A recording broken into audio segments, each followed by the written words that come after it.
Hello, night listener, and welcome to Little Nightmare. I'm Emma, and tonight I'll be keeping you company to help you fall asleep. But before we begin, make sure to subscribe to the channel and leave a comment telling me where you're listening from. Story 1. It was the dust on the music box that I noticed first. Not the box itself, which was just a cheap, lacquered thing from some long-forgotten vacation, but the fine, gray silt that had settled into the carved whorls of its fake wood finish. It sat on the high shelf in the hallway, a shelf meant for objects too unimportant for the living room, but too sentimental for the trash. And the dust was a perfect record of time past, of things left undisturbed. I remember thinking, with the odd clarity that sometimes strikes children, that the dust was a kind of skin, and that by brushing it away, I would be revealing something raw and new underneath. I didn't touch it, of course. I just stood there on the worn runner of the hall carpet, my neck craned, listening to the quiet sounds of our house on a Tuesday afternoon. My mother, Gage, was humming in the kitchen, a tuneless, anxious sound that was the backdrop to our lives. My father, Hayden, was still an hour from returning from the church, and my sister, Dana, was upstairs in her room, where she had been for most of the day. It was the last afternoon of ordinary we would ever know. The change in Dana did not announce itself with slammed doors or theatrical fits. It was a subtle corrosion, a slow leaching of light from a familiar room. She was 17, 2 years my senior, and the territory of her life had always been a mysterious country to me, full of cryptic maps and languages I couldn't speak. But this was different. It began with her eyes. They lost their focus on the world immediately in front of her, the dinner plate, the page of a book, my face, and seemed instead to be fixed on some distant, interior horizon. She would pause halfway up the stairs, one hand resting on the banister, her body perfectly still, as if listening for a note pitched too high or too low for the rest of us to hear. My mother noticed the silence first. "Dana, honey, are you feeling all right?" she would ask, her voice frayed at the edges with a constant, low-grade worry. She'd place a hand on Dana's forehead, a gesture so maternal it seemed to belong to another century. Dana would blink slowly, as if surfacing from deep water, and offer a smile that didn't reach her eyes. "I am fine, Mom, just tired." But she wasn't fine. The tiredness was a profound thing, a weight that seemed to bow her slender frame. She started sleeping through her alarm, then through entire mornings. When she was awake, she moved through the house like a ghost, her footsteps making no sound on the creaky floorboards of our old colonial. The house itself seemed to respond to her shift in energy. The air grew heavier, thicker, carrying the scent of old wood, and faintly of damp earth, a smell that had no place in our dry, centrally heated home. Then came the words. It was a Thursday evening. We were eating meatloaf, a meal that usually provoked a theatrical groan from Dana and a conspiratorial wink from my father. But that night, she just pushed the food around her plate with her fork. The only sounds were the clink of cutlery and the low hum of the refrigerator. Suddenly, Dana looked up, not at any of us, but at the empty space between my father and the china cabinet. Her voice, when it came, was not her own.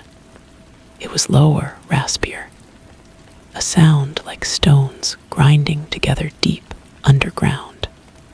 "The well is deep," she said, each word precise and cold. "The stones are smooth from waiting." The silence that followed was absolute. My father, Hayden, put his fork down carefully. He was a deacon at St. Bridget S., a man whose faith was a practical, orderly thing, built on scripture and community suppers. This was a language he did not recognize. "Dana," he said, his voice gentle but firm. "What well, sweetheart?" She turned her head toward him, and the movement was all wrong, too fluid, too deliberate. A slow, unpleasant smile stretched her lips. It was a smile of pure condescension, the kind a cruel adult might give a foolish child. Then, just as quickly, it was gone. Her face went slack, her eyes cloudy with confusion. "What?" she mumbled. "Did I say something?" My mother's hand was pressed to her mouth, her knuckles white. I looked from her frightened face to my father's bewildered one, and I felt a cold knot tighten in my stomach. I looked down at my own plate, at the congealing gravy, and I knew, with the absolute certainty of a 15-year-old who reads too much, that the dust had been brushed away. We were seeing what was raw and new underneath, and it was terrible. The incidents accumulated like sediment, layer upon layer of unease. Dana's sleep became a battleground. We could hear her through the wall, her voice a constant, guttural murmur, a stream of words in languages that sounded ancient and guttural, or sometimes, like a child's desperate, babbled pleas. She would speak of rooms with wet walls, and of a she who was waiting. She described sensations that made my skin crawl, the feeling of cold fingers tracing the vertebrae of her spine, the taste of copper and ashes in her mouth. My father, ever the pragmatist, took her to doctors. There were brain scans and blood tests, and consultations with soft-spoken psychiatrists who used words like dissociative state and stress-induced psychosis. The prescriptions they gave her turned her into a placid, hollow-eyed version of herself, but the murmuring continued, a low, relentless engine humming in the drugged silence of her body. It was my mother who finally broke. She called the diocese. She used words my father, in his role, was reluctant to utter. Possession, infestation, the need for a right. That is how Father Andrew Macready came into our lives. He was a young priest, but he carried an old gravity. He had sharp, intelligent eyes that missed nothing, and a calmness about him that felt like a solid wall in a shifting landscape. He came to the house one gray afternoon, and he sat with Dana in the living room while my parents and I hovered in the kitchen, listening to the murmur of their voices. When he emerged, his face was pale, but composed. "There are signs," he admitted to my parents, his voice low. "But the church is very cautious in these matters. We must rule out every natural cause. We must be sure." He began to visit regularly, sometimes with a thick, leather-bound book, sometimes just to talk. He asked Dana questions about her feelings, her dreams, her faith. Sometimes she would answer as herself, a scared, tired girl. Other times, the voice would emerge, and it would mock him, quoting scripture backwards, twisting holy words into something profane and ugly. Father Macready never flinched.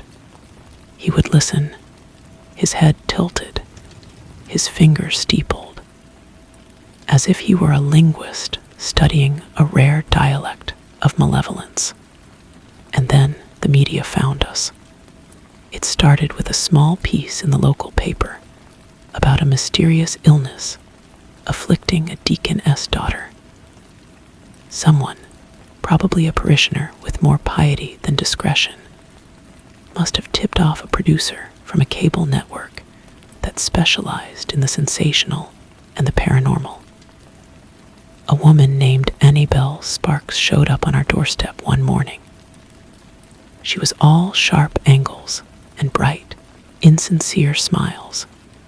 Her hair a helmet of perfection. Her clothes expensive and severe.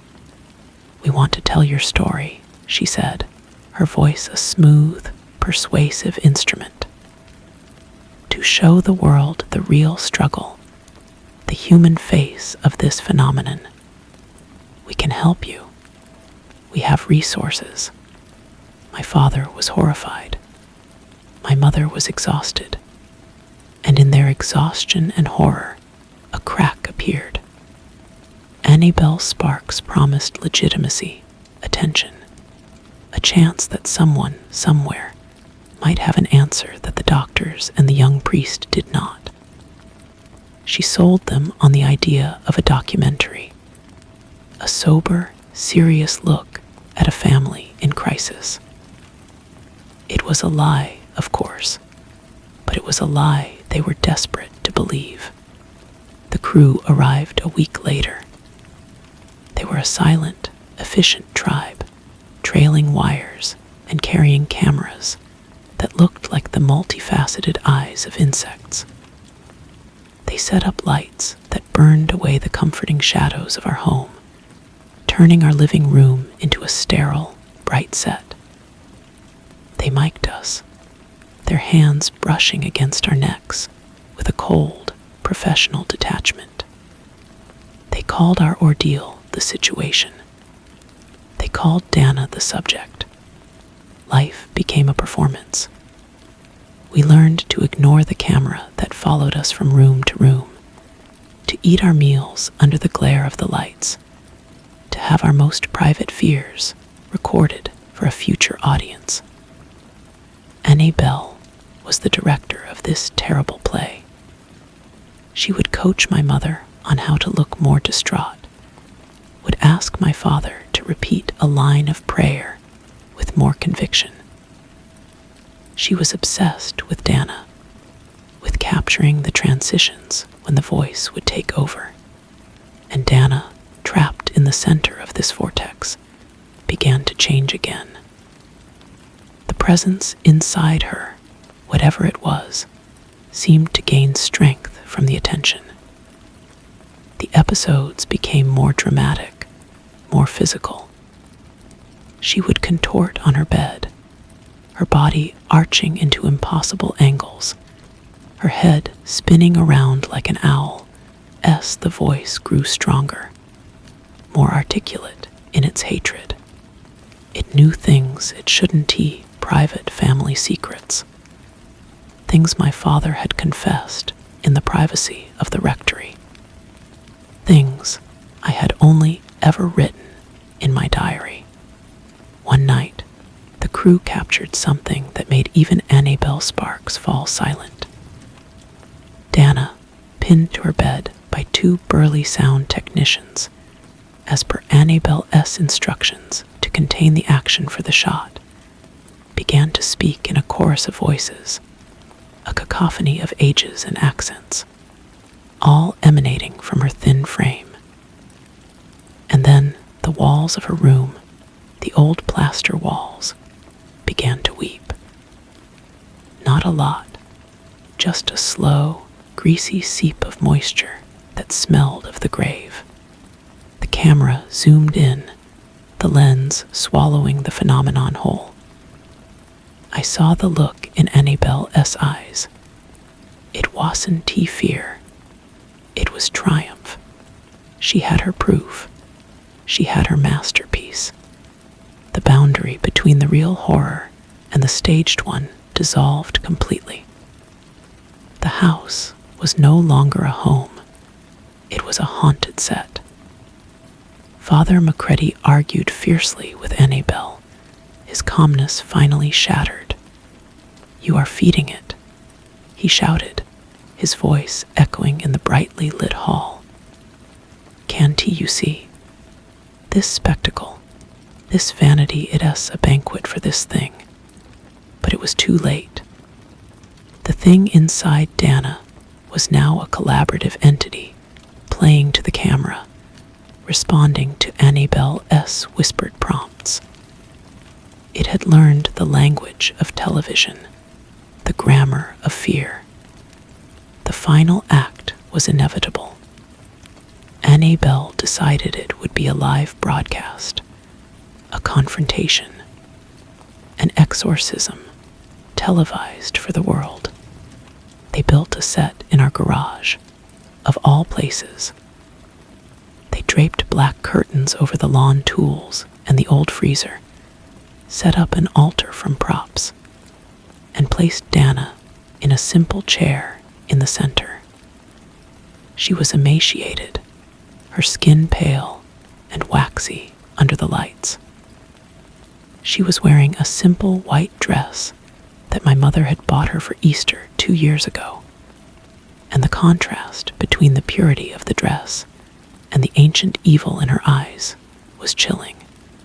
Father Macready, pressured by the diocese, who saw a public relations disaster in the making, reluctantly agreed to perform the rite, hoping that the formal power of the church could reclaim the narrative from the carnival barkers. The broadcast began. Millions of eyes turned toward our little house, our private hell. I was made to stand with my parents at the edge of the shot, a tableau of a grieving family. The lights were hotter than I could have imagined. The camera's red eye was a malevolent star. Father Macready began to read from the ritual. His voice was strong, a vessel of ancient authority. At first, Dana just smiled that terrible, condescending smile. Then she began to laugh, a sound that crackled like static, that seemed to short-circuit the microphones. She spat Latin back at him, corrupting the phrases. The crew circled, capturing every angle. Then something shifted. The laughter stopped. Dana's head dropped forward, her hair obscuring her face. A profound silence fell over the garage, broken only by the hum of the broadcast equipment. When she looked up, her face was different. It was still Dana, but it was the Dana from before, the one who laughed at Meatloaf. Her eyes were clear and full of a terror so absolute it stopped my heart. "Cullen," she whispered, her voice a fragile thread. She was looking right at me. "It so cold. It not just one. It an echo, a hunger that has always been here."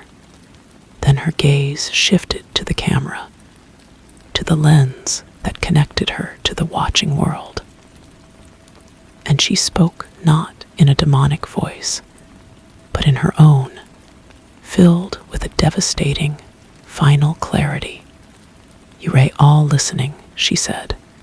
"You think this is a show, but you the feast. You're watching, you're wanting it the door. You holding it open." Before anyone could react, her body went rigid. A sound erupted from her, not a voice, but a physical force, a wave of pressure that blew out the lights and shattered the camera lenses. In the sudden, absolute darkness, there was a wet, tearing sound. And then, a silence deeper than any I have ever known. When the emergency lights flickered on, Dana was gone. The white dress was a crumpled heap on the floor. Father Macready was on his knees, weeping. Annabelle Sparks was frantically checking her equipment, her face a mask of fury and loss.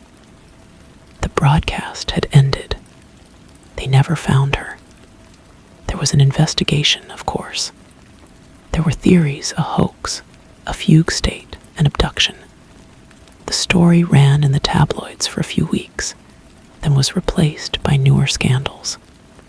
The crew packed up and left. Father Macready was reassigned to a parish in another state. My father's faith did not so much break as evaporate. He left the church and now works in silence as a groundskeeper for a cemetery. My mother, Gage, lives in a quiet facility. She spends her days staring out a window, humming that same tuneless, anxious hum. I live in the house alone. I could not leave it. It is the only place that still holds the echo of what happened, the only place that feels true. The world outside has moved on, but in here, time has a different weight. The air is still heavy. The smell of damp earth comes and goes. Sometimes, late at night, I think I hear her. Not the voice, but Dana.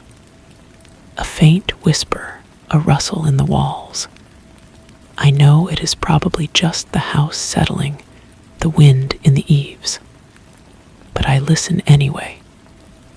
I have become the keeper of this silence, the witness to this absence. I walk to the hallway and I look up at the high shelf. The music box is still there. The dust has settled back over it, a new skin, gray and perfect. It is a record of time past, of things left undisturbed. I stand there on the worn runner of the hall carpet, my neck craned, listening to the quiet sounds of the house. And I wait. The waiting is not a passive thing. It is a vigil, a constant, low-level attention that has tuned my hearing to the smallest frequencies of the old house. I have learned the language of its silence. The groan of a floorboard in the dead of night is not just a groan. It is a sentence. The rattle of a window pane in a winter storm is a paragraph of a long, grim story. I am the sole reader. I avoid the garage entirely. The door is locked, and I have let the spiders claim it, weaving their intricate, dusty webs across the frame. But the rest of the house is my domain, a museum I both curate and inhabit. I keep Dana's room exactly as it was on that last day. The bed is still unmade, the indent of her head on the pillow, a fossil. A copy of a poetry book she loved lies, splayed open, on her nightstand.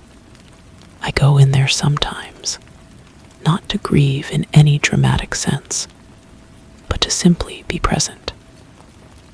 The air in that room is different, colder, charged with a static that raises the hairs on my arms. It is the only room where the smell of damp earth is a permanent resident. The phone rings sometimes. Reporters, mostly, on the anniversary of the broadcast. They have a new angle every few years, a retrospective, a debunking, a search for a where are they now story. I never answer.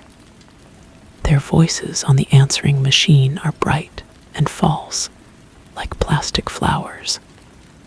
They do not understand that the story did not end. It merely changed channels. One evening, about a year after the broadcast, I found a small, padded envelope on the front porch. There was no return address. Inside was a single DVD in a plain white sleeve. I knew what it was without having to play it. The raw footage, the unaired tape from the garage. Annabelle Sparks, or someone from her crew, had sent it to me. A final, cruel gift.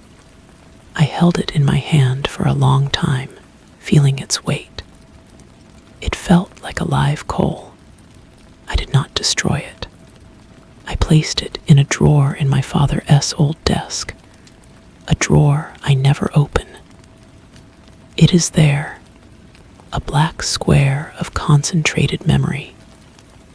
Its presence in the house is a fact, like a crack in the foundation. My life is small. I work from home, doing data entry, a job that requires no conversation, no connection. The grocery deliveries are left on the porch.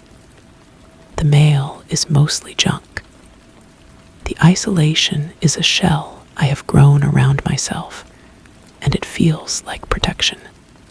But last night, something changed. I was in the kitchen making tea when the familiar hum of the refrigerator cut out. Not a power outage, the clock on the stove was still glowing. Just the fridge motor dying mid-cycle. In the sudden quiet, I heard it.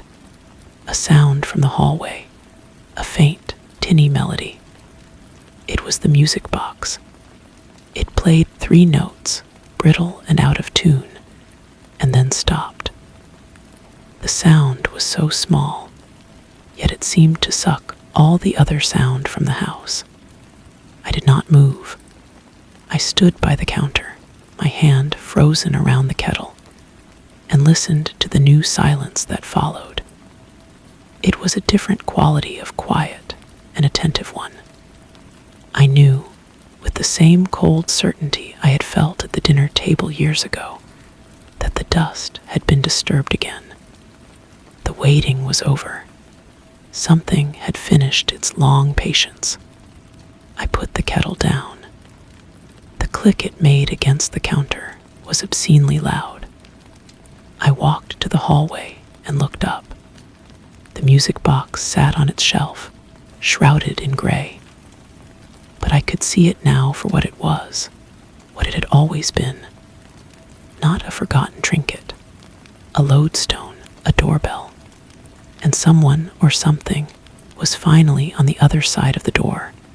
I did not take it down. To touch it felt like the most dangerous act I could commit.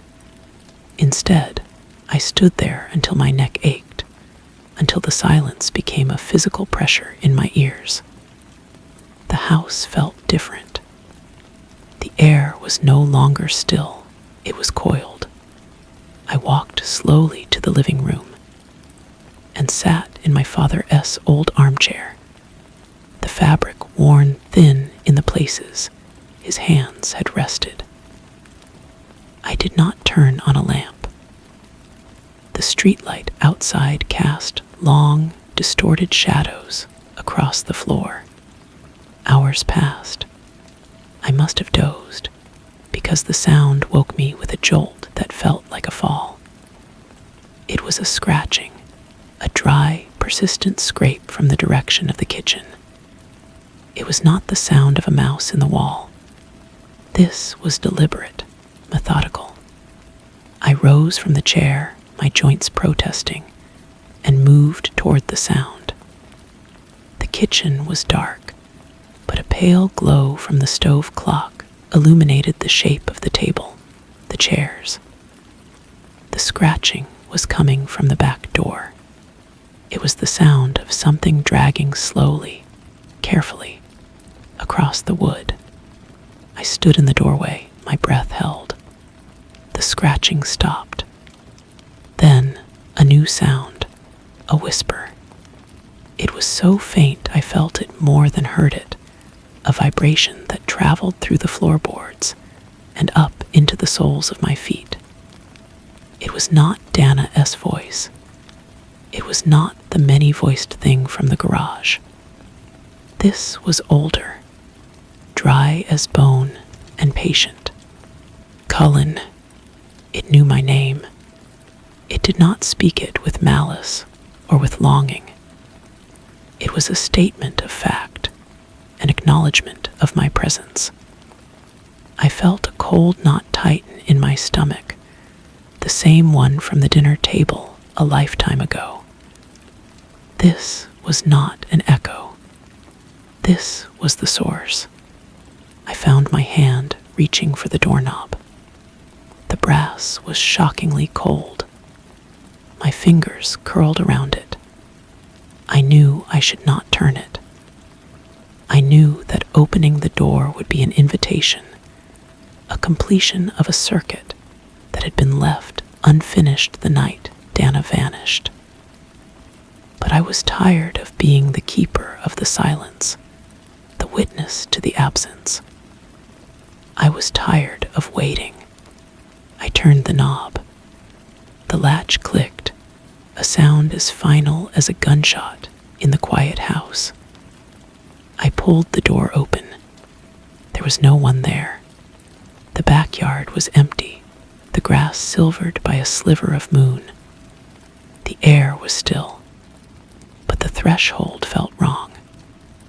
The space where the porch step met the night was not empty. It was full, a solid wall of a presence I could not see. And the smell hit me not damp earth, but the dry, ancient scent of dust and stone and endless, starless cold. The whisper came again, not from outside, but from directly in front of me, from the seemingly empty space. We have her. You can come too. It is time to come home. Then a shape began to form in the darkness. It was not Dana. It was a tall, slender silhouette, featureless and blacker than the night behind it. It did not move toward me. It simply was, a cutout of nothingness. And from it, I felt a pull, a terrible, gravitational hunger. It was the hunger Dana had spoken of, the one we had all been feeding. It was not here for a performance. It was here for a consummation. I took a step back. My shoulder hit the doorframe. The thing in the doorway did not advance, but the space around it seemed to bleed into the kitchen, leaching the warmth from the air, the light from the stove clock. The shadow was growing. From the hallway behind me, the music box began to play again. This time, it was not a few broken notes. It was the entire melody, the lullaby my grandmother used to sing. It was tinny and distorted, played at a funeral-esque pace. The sound was a hook in my chest, pulling me away from the void in the doorway, back toward the heart of the house. I looked from the growing darkness to the dark hallway. The choice was not a choice at all. I slammed the door shut. The impact shook the whole house. I fumbled for the lock, my fingers numb and clumsy, and twisted the deadbolt. I stood there, breathing hard, my forehead pressed against the cold wood. I could still feel the presence on the other side, a patient, immense weight. Music box played on, its song a fragile thread in the overwhelming silence that had returned. I knew then that Dana had been wrong. We hadn't been holding the door open. We had simply been living on the wrong side of it. And now, it was open from the other side. The house was not a sanctuary anymore. It was the final waiting room, The music box played its lullaby to the end. The final note hung in the air, a thin, metallic vibration that seemed to last for minutes. Then, true silence returned. It was heavier than before, saturated with what had just happened. The presence on the other side of the door was gone, but the door itself felt different. It was no longer just wood and paint. It was a landmark. I did not sleep. I sat at the kitchen table until the sun came up, watching the gray light erase the shadows in the yard. The world outside looked the same trees, the same fence, the same neighbor-esque roof. But it was a lie. The ordinary had become a thin veneer over something else entirely. The thing at the door had not been trying to get in. It had been showing me that it was already here, that the division between inside and outside was an illusion it could dissolve at will. I spent the day in a strange, detached state. I made tea, but did not drink it. I opened my laptop, but did not see the screen. My mind was replaying the whisper. "We have her. You can come too." It was not a threat. It was an offer, a summons. The word home echoed in my head. What kind of home was that cold, dark silence? By evening, a resolve had hardened within me, brittle and cold. I could not live like this anymore, as a curator of a haunted museum. I was not a witness. I was an exhibit. I went to my father's old desk and opened the drawer I had avoided for years. The DVD in its plain sleeve lay there. I took it out. My hands were steady. I slid the disc into the old player connected to the television in the living room. The screen flickered to life, showing the raw, unedited footage from the garage. There was no music, no narration, just the harsh sound of breathing and the hum of equipment. I saw Dana in the white dress, her eyes rolling back. I saw Father Macready's desperate face. I saw the moment the lights blew out. But the camera, a rugged model, had a low-light mode. The image turned to green and black static, but it kept recording. In the eerie night vision glow, I saw what happened after the sound. The blackness that had poured from Dana did not vanish. It coalesced. It drew itself up from the floor, a column of absolute nothingness, and for a single frame, it turned toward the camera. There were no eyes, no face, but I felt its attention. Then it was gone, and Dana was gone with it. The dress collapsed. The footage ended. I ejected the disc. I did not feel fear or grief. I felt a clarifying anger. Annabelle Sparks had not been chasing a story. She had been a midwife for this thing. She had given it a stage, a language, a way into the world. I knew what I had to do. I went to the hallway, and for the first time in over a decade, I reached up to the high shelf. My fingers brushed against the dust-covered music box. I took it down. It was lighter than I remembered. I carried it into the kitchen and placed it on the table. I did not open it. I didn't need to hear its song again. I found a hammer in the utility drawer. I stood over the music box, this little, innocent-looking thing that had been a conduit for so much pain. I raised the hammer, but I couldn't bring it down. It wasn't a fear of what might happen. It was the certainty that breaking it would be meaningless. It was just an object, connection was not in the wood or the metal. It was in me. It was in this house. It was in the attention of everyone who had ever watched. Destroying the box would be like closing my eyes and believing the monster was gone. The monster was far beyond the box. I lowered the hammer. Instead, I picked up the music box and the DVD. I walked to the back door, unlocked it, and stepped outside. The evening air was cool. I walked to the center of the backyard, to the patch of grass where Dana and I used to lie and look at the stars. I placed the music box and the disc on the ground. I went back to the garage. I had to shoulder the door open, breaking the spider webs. It smelled of dust and gasoline. I found a can of lawnmower fuel. I carried it to the backyard, soaked the objects thoroughly, and struck a match. The fire was small and sad at first. Then it caught, burning with a blue and orange light. The plastic of the DVD curled and melted. The music box blackened, its lacquer peeling away.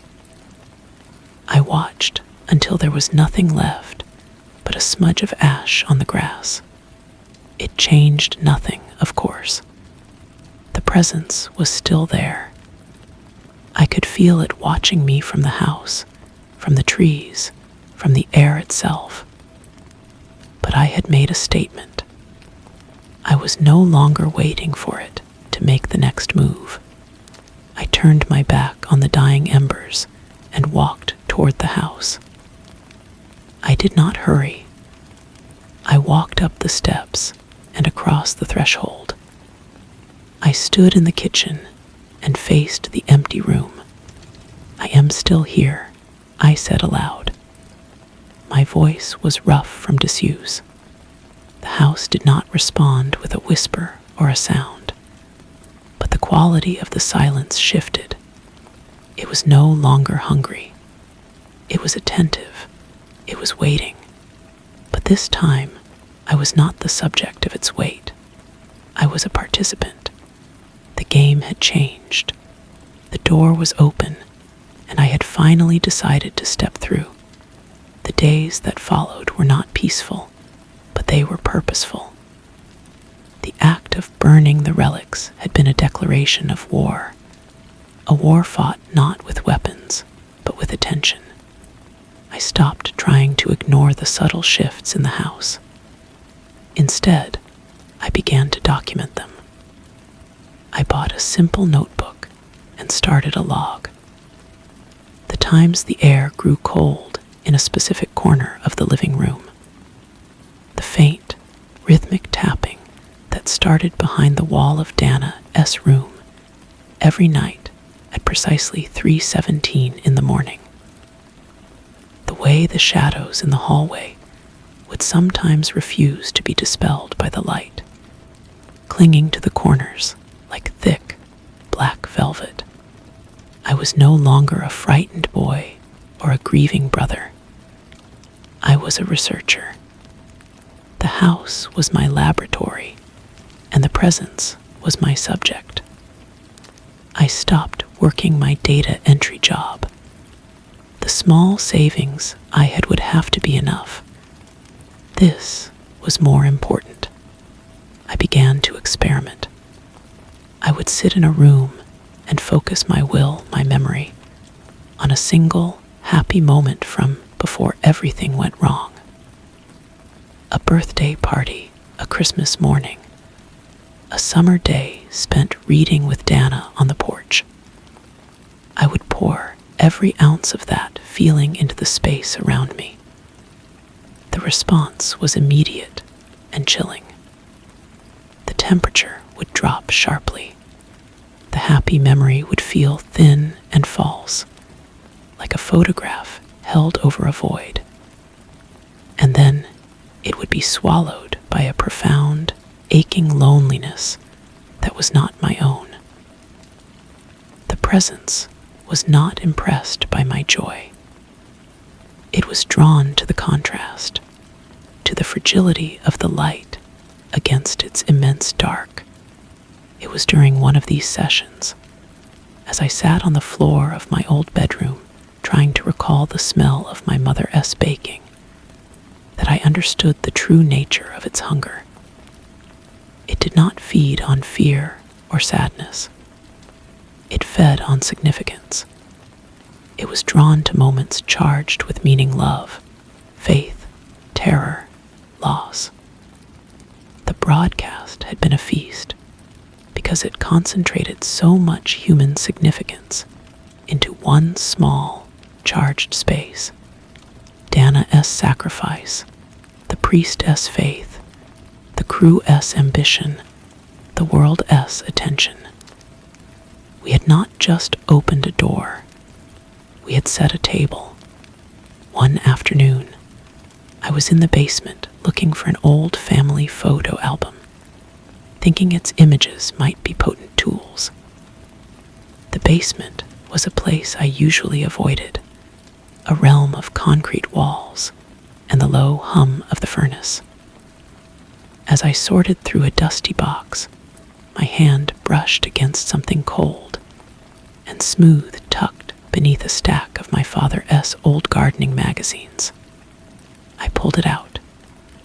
It was a small, leather-bound book I had never seen before. The cover was blank. Inside, the pages were filled with my grandmother's tight, elegant script. It was not a diary. It was a record. The first entry was dated 60 years ago. She wrote about the music box, referring to it as the listener. She described the same phenomena: the whispers, the cold spots, the feeling of being watched. She had not been afraid of it. She saw it as a family responsibility, a duty to stand guard. She wrote of a concept she called the weight of witness. She believed that by simply being aware of the presence, by acknowledging its existence without giving in to its pull, a person could contain it. The witness, she wrote, acts as an anchor, keeping the door from swinging fully open. The music box was not a doorbell. It was a seal, a flawed one, but a seal nonetheless. And we, by forgetting its purpose, by treating it as a mere ornament, had weakened it. I sat on the cold concrete floor, reading by the light of a single bare bulb. My hands trembled. All these years, I thought I was keeping a vigil for a loss. In truth, I was continuing a lineage. I was the anchor. My isolation, my obsessive attention, was not a sickness. It was the work. That night, the tapping in the wall of Dana's room began again at 3:17. But this time, I was ready. I went into the hallway and stood facing the wall. I placed my palm flat against the flowered wallpaper. The tapping stopped. I could feel a faint vibration through the plaster. I did not speak. I simply pushed back with my will, not with happy memories, but with a simple, solid fact. I am here. I am the witness. For a long moment, there was nothing. Then, a single, clear tap came from the other side, directly opposite my hand. It was not a random noise. It was a response, an acknowledgement. A sense of grim calm settled over me. This was not a battle to be won. It was a balance to be maintained. The presence was not an invader. It was a tenant, and I was the landlord. The house was not a waiting room. It was a threshold, and I was the keeper of the threshold. The silence in the hall was no longer empty. It was full of a terrible, ancient understanding. The game had not just changed. It had finally, after all these years, begun. The next morning, I began to clean the house. It was not a frantic cleansing, but a deliberate, methodical process. I started with Dana S. room. I did not pack her things away. Instead, I opened the windows, letting the stale air out and the morning light in. I dusted the shelves. I vacuumed the carpet. I was not erasing her. I was reclaiming the space. I was asserting my ownership. As I worked, I felt the presence gather at the edges of the room, a watchful coldness from the corner where the shadows were deepest. I ignored it. I focused on the simple, physical act of cleaning. By the end of the week, the house felt different. It was not free of the presence I knew it would never be, but it felt ordered. My grandmother's book became my guide. I learned that routine and intention were forms of strength. The presence fed on chaos and heightened emotion. My calm, purposeful days were a kind of insulation. I began to leave the house for short periods. A walk to the grocery store, a trip to the library to research concepts my grandmother had only hinted at. Each time I returned, I would pause at the front door and state my name aloud before crossing the threshold. Cullen is home. It was a ritual, a way of reaffirming my identity and my claim to the space. The first few times, the air inside would feel thick with resentment. But gradually, the resistance faded into a sullen acceptance. One evening, I was reading in the living room when the phone rang. The sound was so alien it made me jump. No one called this house. I let it ring 4 times before I answered.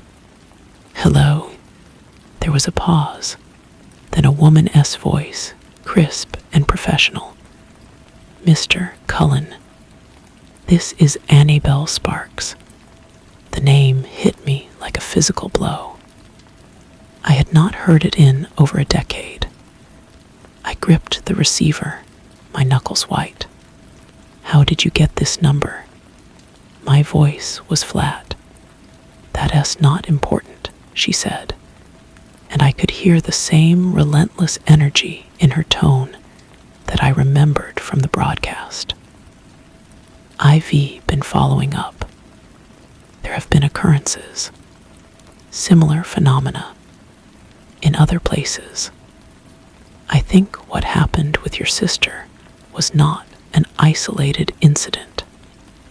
I think it was the beginning of something. I said nothing. I could feel the attention of the house sharpen, focusing on the voice coming through the phone line. I want to come back, she continued, undeterred by my silence. I want to document what has happened since. I believe you hold the key to understanding this. I looked around the living room, at the clean surfaces, the orderly shelves. I thought of the thing in the basement, the patient weight I had learned to live with.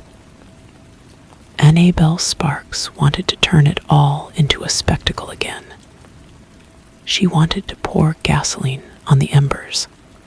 No, I said. Mr. Cullen, please. This is bigger than you, bigger than your family. The world needs to know.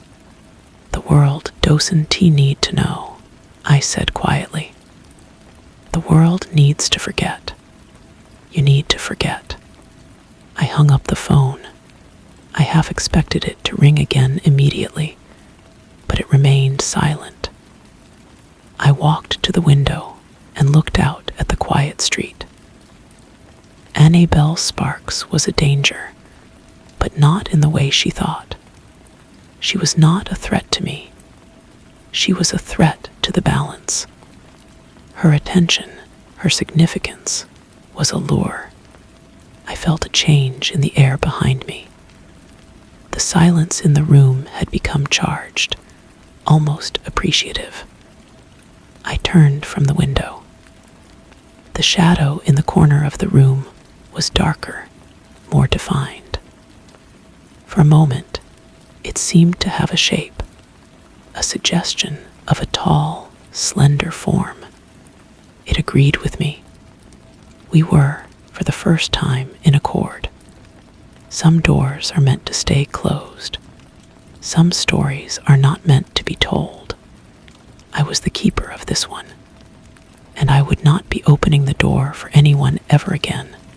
The days settled into a new rhythm, a quiet understanding between the house and me. Annabelle Sparks did not call back. I suspected the presence had something to do with that, a subtle discouragement that seeped into her thoughts from a distance. The world, for the most part, continued to forget. That was the way it needed to be. My research expanded beyond my grandmother's book.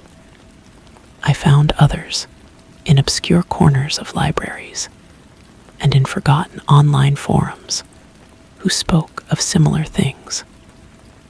They used different names: the quiet, the occupant, the static, but the principles were the same. These things existed in the gaps, sustained by attention. Most people who encountered them went mad or became obsessed. Very few learned the discipline of the witness. I was in the kitchen making dinner when the mail came. Among the bills was a plain manila envelope with no return address.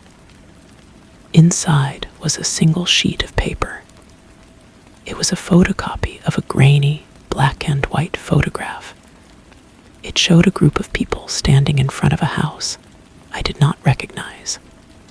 Their faces were blurred, but their postures were stiff, formal. And in an upstairs window behind the glass was a patch of darkness that was too solid, too shaped, to be a mere shadow.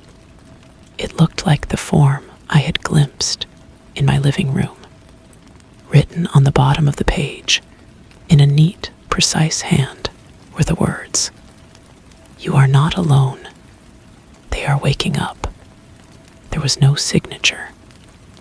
I felt a cold thrill that was not entirely fear. It was confirmation. My grandmother's duty was not just a family legacy. It was part of a scattered, silent network. We were all anchors, holding our individual posts against a rising tide. That night, the tapping in the wall did not come at 3:17. Instead, I was woken by a different sound. It was the soft, shuffling sound of footsteps in the hallway. They were slow, deliberate, pacing back and forth past my bedroom door. They were not the light, quick steps of a child or the heavy tread of a man. They were something else entirely, a sound that seemed to absorb the quiet rather than break it. I did not get up. I did not turn on the light. I lay in bed and listened. I focused on my breathing, on the solid reality of the mattress beneath me. I am the witness. I am here. The shuffling stopped outside my door. I could feel a pressure against the wood, a patient, curious weight. It was testing the boundary I had reinforced. Minutes passed. Then the footsteps resumed, moving away down the hall toward the kitchen. I knew then that the balance was a living thing, a constant negotiation. It would never be over. There would be good nights and bad nights. There There would be moments of quiet understanding and moments of sharp tension. The presence was not my friend, but it was not my enemy either. It was a fact of my existence, as fundamental as the blood in my veins. The next morning, I found a single, long-dead fly on the floor outside my bedroom door. It was perfectly intact, but cold and brittle to the touch, as if it had been frozen in time. I swept it up without a word. I went outside and stood on the back porch. The sun was warm on my face. The birds were singing in the trees. The world was still putting on its show of normalcy, and I had learned to appreciate the performance. I had a purpose. I had a responsibility. The house stood behind me, silent and waiting. It was no longer a prison. It was my post, and I was not leaving. I went back inside and boiled water for tea. The simple, mundane act was a ritual in itself. As I waited for the kettle to whistle, I looked at the calendar. Another month was about to turn. I made a note to clean the gutters. The house required maintenance, like any other. The letter with the photograph stayed on my mind. You are not alone. The words were a comfort and a warning. If there were others like me, then there were others like it. And they were, as the note said, waking up. The broadcast had been a catalyst, a shock to the system. Annabelle Sparks had not just opened a door in this house. She had rattled locks all over the world. A week later, a second envelope arrived. This one contained a key. It was an old, heavy brass key, tarnished with age. There was no note, no explanation, just the key nestled in a bed of crumpled brown paper. I held it in my palm, feeling its weight. It was cold, but not with the unnatural cold of the presence. This was the cold of metal, of history. I knew, with a certainty that went beyond reason, that it was not for any lock in my house. It was a message, an invitation. I placed the key on the mantelpiece, next to my grandmother S. book. It looked like it belonged there. The presence in the house seemed to regard it with a neutral curiosity. There was no hostility, no heightened activity. It was as if we were both waiting for the next move to be made by some outside player. The footsteps did not return, but the tapping in the wall changed. It was no longer a random rhythm. It became a pattern. 3 quick taps, a pause, then 2 slow ones. Over and over. It was not a language I could understand, but it was deliberate. It was communication. I started tapping back, not mimicking the pattern, but establishing my own. A single, firm tap. A statement of my presence. An acknowledgement of its. One afternoon, I was in the attic, looking for an old winter coat, when I found another of my grandmother S. hiding places. A loose floorboard under an old trunk gave way to a small space. Inside was a stack of letters, tied with a faded ribbon. The letters were from a man whose name I did not recognize. They spoke of a society, a quiet group who called themselves the Vigil. They were watchers, anchors, like my grandmother. The letters discussed strategies for reinforcement, for strengthening the thresholds. They also spoke of a place, a central archive, where knowledge was kept safe. The last letter, dated a month before my grandmother S. death, was urgent. The equilibrium is shifting," it read. "The old anchors are failing. New ones must be found and prepared." I sat in the dust of the attic, the letters spread around me. My life, my pain, my isolation, it all fit into a larger, more terrifying pattern. I was not just the keeper of this house. I was a soldier in a war no one else knew was being fought. The key on the mantelpiece was not just an invitation. It was a summons. That evening, I packed a small bag. I did not know where I was going, but I knew I had to leave. The house would have to hold itself for a while. As I zipped the bag shut, the air in my bedroom grew still. The shadow in the corner coalesced, becoming more solid than I had ever seen it. It did not feel threatening. It felt observant.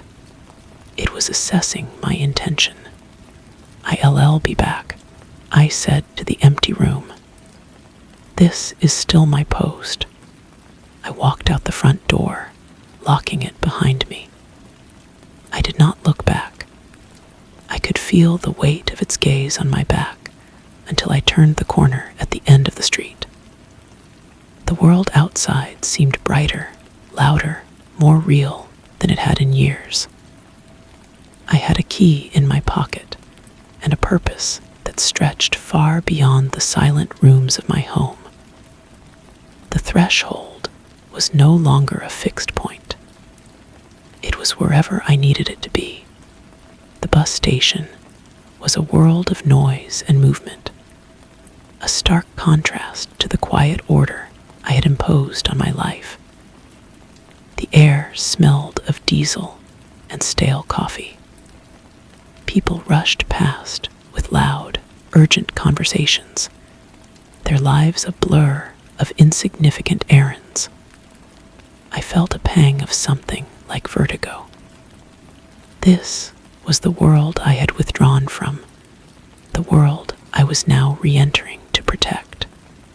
I bought a ticket to the city mentioned in the letters, the location of the archive. The clerk barely looked at me. I was just another face. That anonymity was a shield. I found a plastic seat in a relatively quiet corner and waited, my grandmother S book and the key heavy in my coat pocket. The journey was a haze of passing landscapes and the low rumble of the engine. I tried to sleep, but every time I closed my eyes, I felt the familiar pressure of the house, a phantom limb of awareness. I wondered if it missed my presence, or if it simply noted my absence as a change in the environment.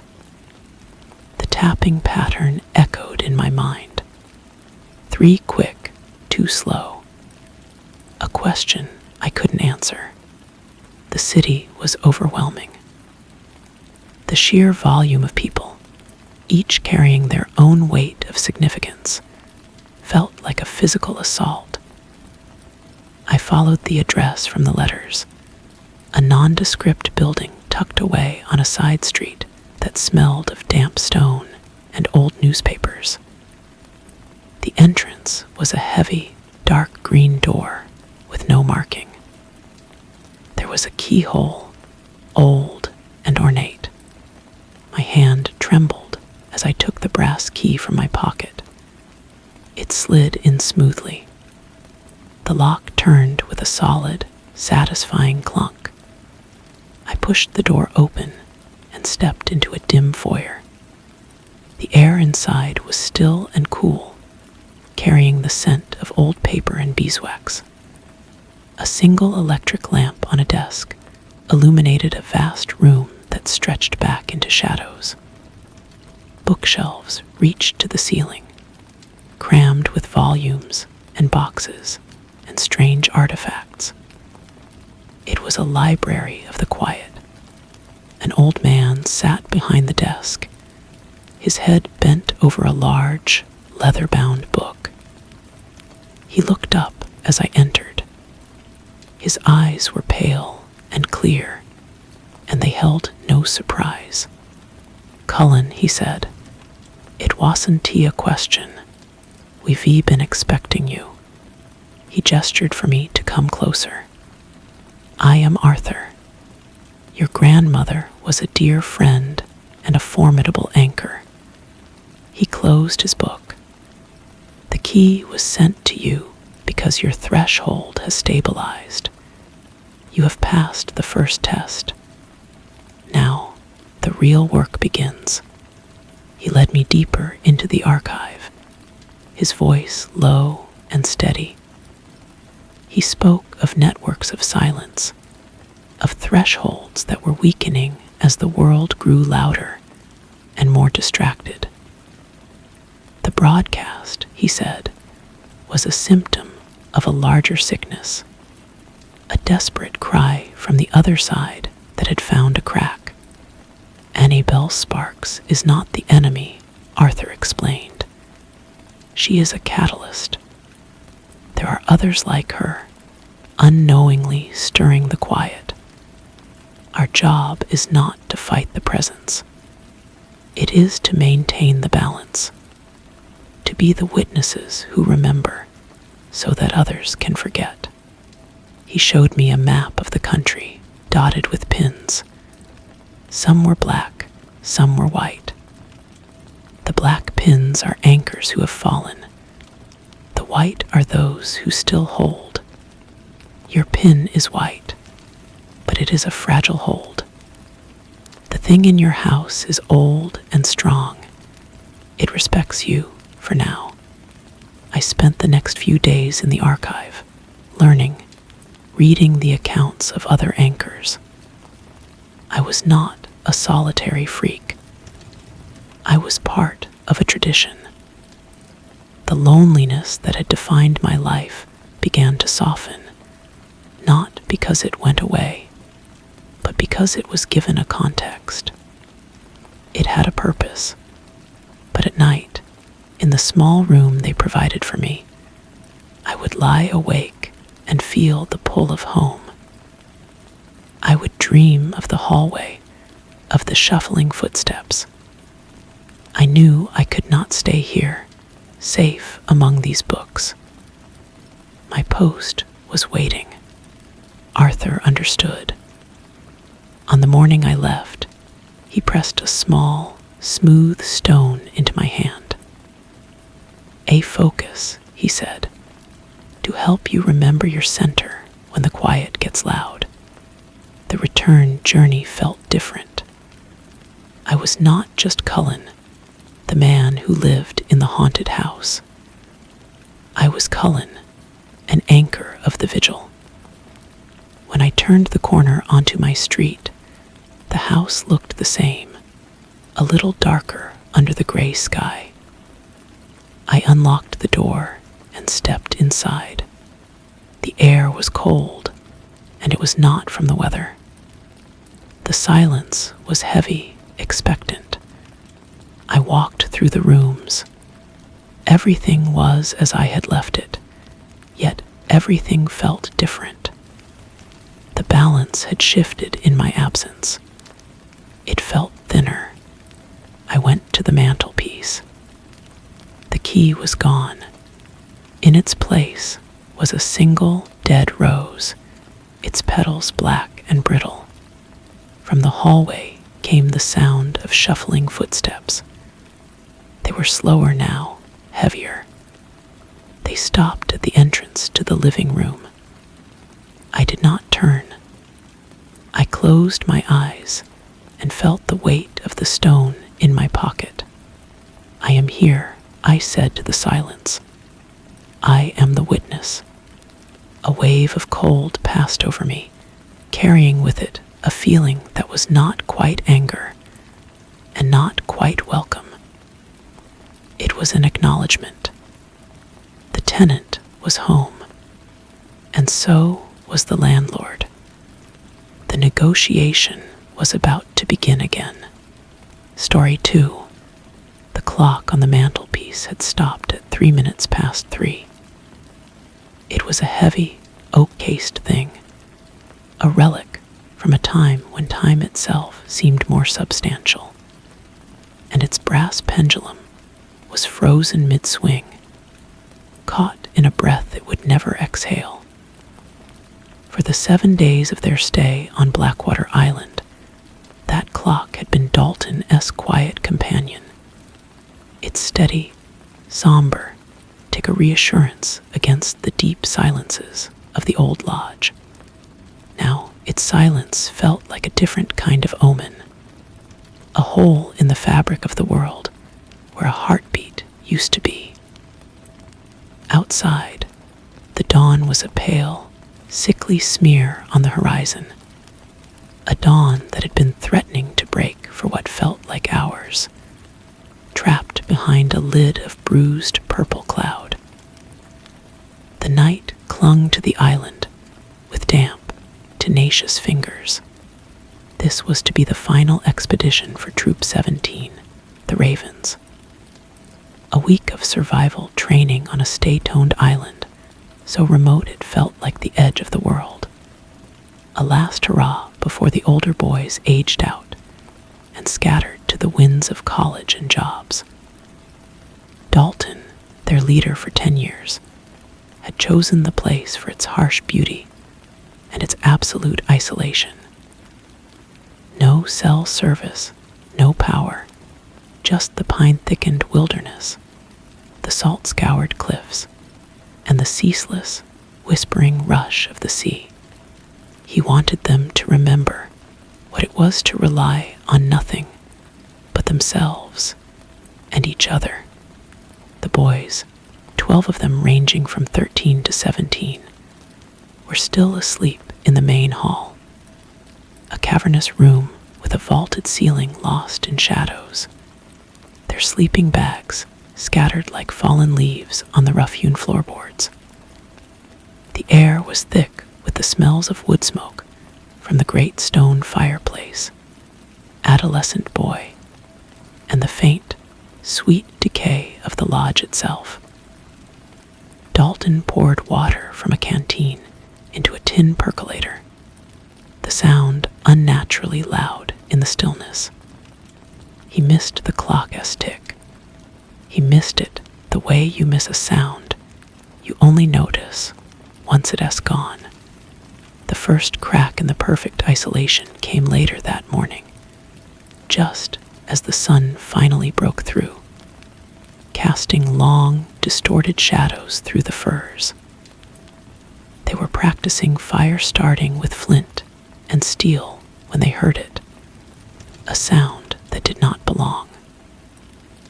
A boat motor, sputtering and weak, a dying insect's buzz against the vast, humming quiet of the island. It came from the direction of the small, rocky cove they used as a landing. Jermaine, 17, broad-shouldered, and with a cruel twist to his mouth that he mistook for strength, was the first to drop his fire steel. Who asked that? Rangers ain't due for 3 more days. Dalton felt a cold knot tighten in his stomach. Stay here, all of you. But of course, they followed him, a nervous, whispering gaggle trailing behind as he picked his way down the winding path to the shore. The boat was a sorry sight, a small, open skiff with a peeling paint job, now beached awkwardly on the stones. And in the boat was a man, or what was left of one.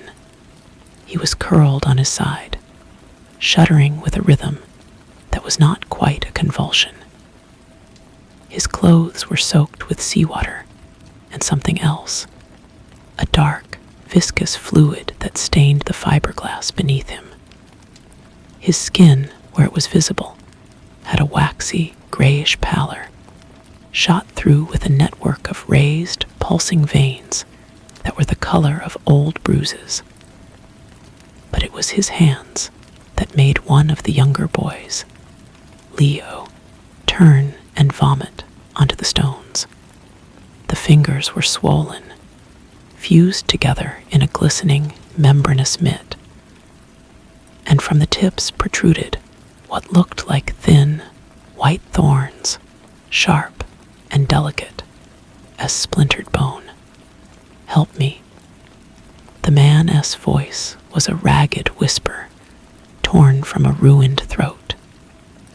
He lifted his head, and his eyes were wide with a terror so absolute it was like looking into a void. They were human eyes, but the whites were webbed with the same bruised, pulsing color as his veins. "Who are you?" Dalton asked, his own voice steady, a command he did not feel. "Hendrix," the man gasped. "Research vessel the Aurora, something in the water the samples his body seized. A violent, arching spasm that made the boat rock. A droplet of the black fluid flew from his lips and landed on a flat, gray stone. It sizzled faintly, eating a tiny, perfect pit into the rock. Jermaine took a step back. "The hell is wrong with him? Some kind of acid blood. We have to get him inside," Dalton said, the leader in him overriding the primal scream in his hindbrain. "We have a first aid kit." "We can." "Are you insane?" Jermaine snapped. "Look at him. He is contagious. He is a walking biohazard." The other boys looked from Dalton to Jermaine, their faces pale canvases of fear. The group dynamic, that fragile thing Dalton had spent years building, teetered on a knife's edge. "We are scouts," Dalton said, his voice low and firm. "We help people in trouble. That is the oath. We are not leaving him here to die on the rocks. It was a mistake. A noble one, perhaps, but a mistake all the same." They managed to get Hendrix onto a makeshift stretcher, using 2 branches and a rain poncho, careful not to touch his weeping skin. He was surprisingly light, as if the thing inside him was consuming his substance from within. As they carried him up the path, he mumbled fragments of horror. It sings in the deep it wants to make everything like itself, a beautiful, silent world." They laid him on a cot in a small storage room off the kitchen, the only place with a door that could be closed. Dalton cleaned the black fluid from the man's face with a rag, his own hands trembling. The cloth disintegrated where it touched the substance, the fibers curling away into nothing. Hendrix's fever was immense, a heat that radiated from him like an open oven door. That night, the changes began. First, it was the smell, a sweet, cloying odor like rotting honey that seeped from under the storage room door and filled the lodge. Then, the sounds, a soft, wet, tearing sound, followed by a faint, crystalline rustling, like wind chimes made of glass. The boys huddled in their sleeping bags, no one pretending to sleep. The bravado was gone, stripped away by the unknown thing in the next room. In the deep, silent hours, Leo, the youngest, whispered into the darkness. He said it sings. I think I can hear it." And they all could. It was not a sound for the ears, but a vibration in the teeth, a pressure behind the eyes. A low, resonant hum that felt ancient and utterly alien. It was the sound of hunger, of consumption, of a patient.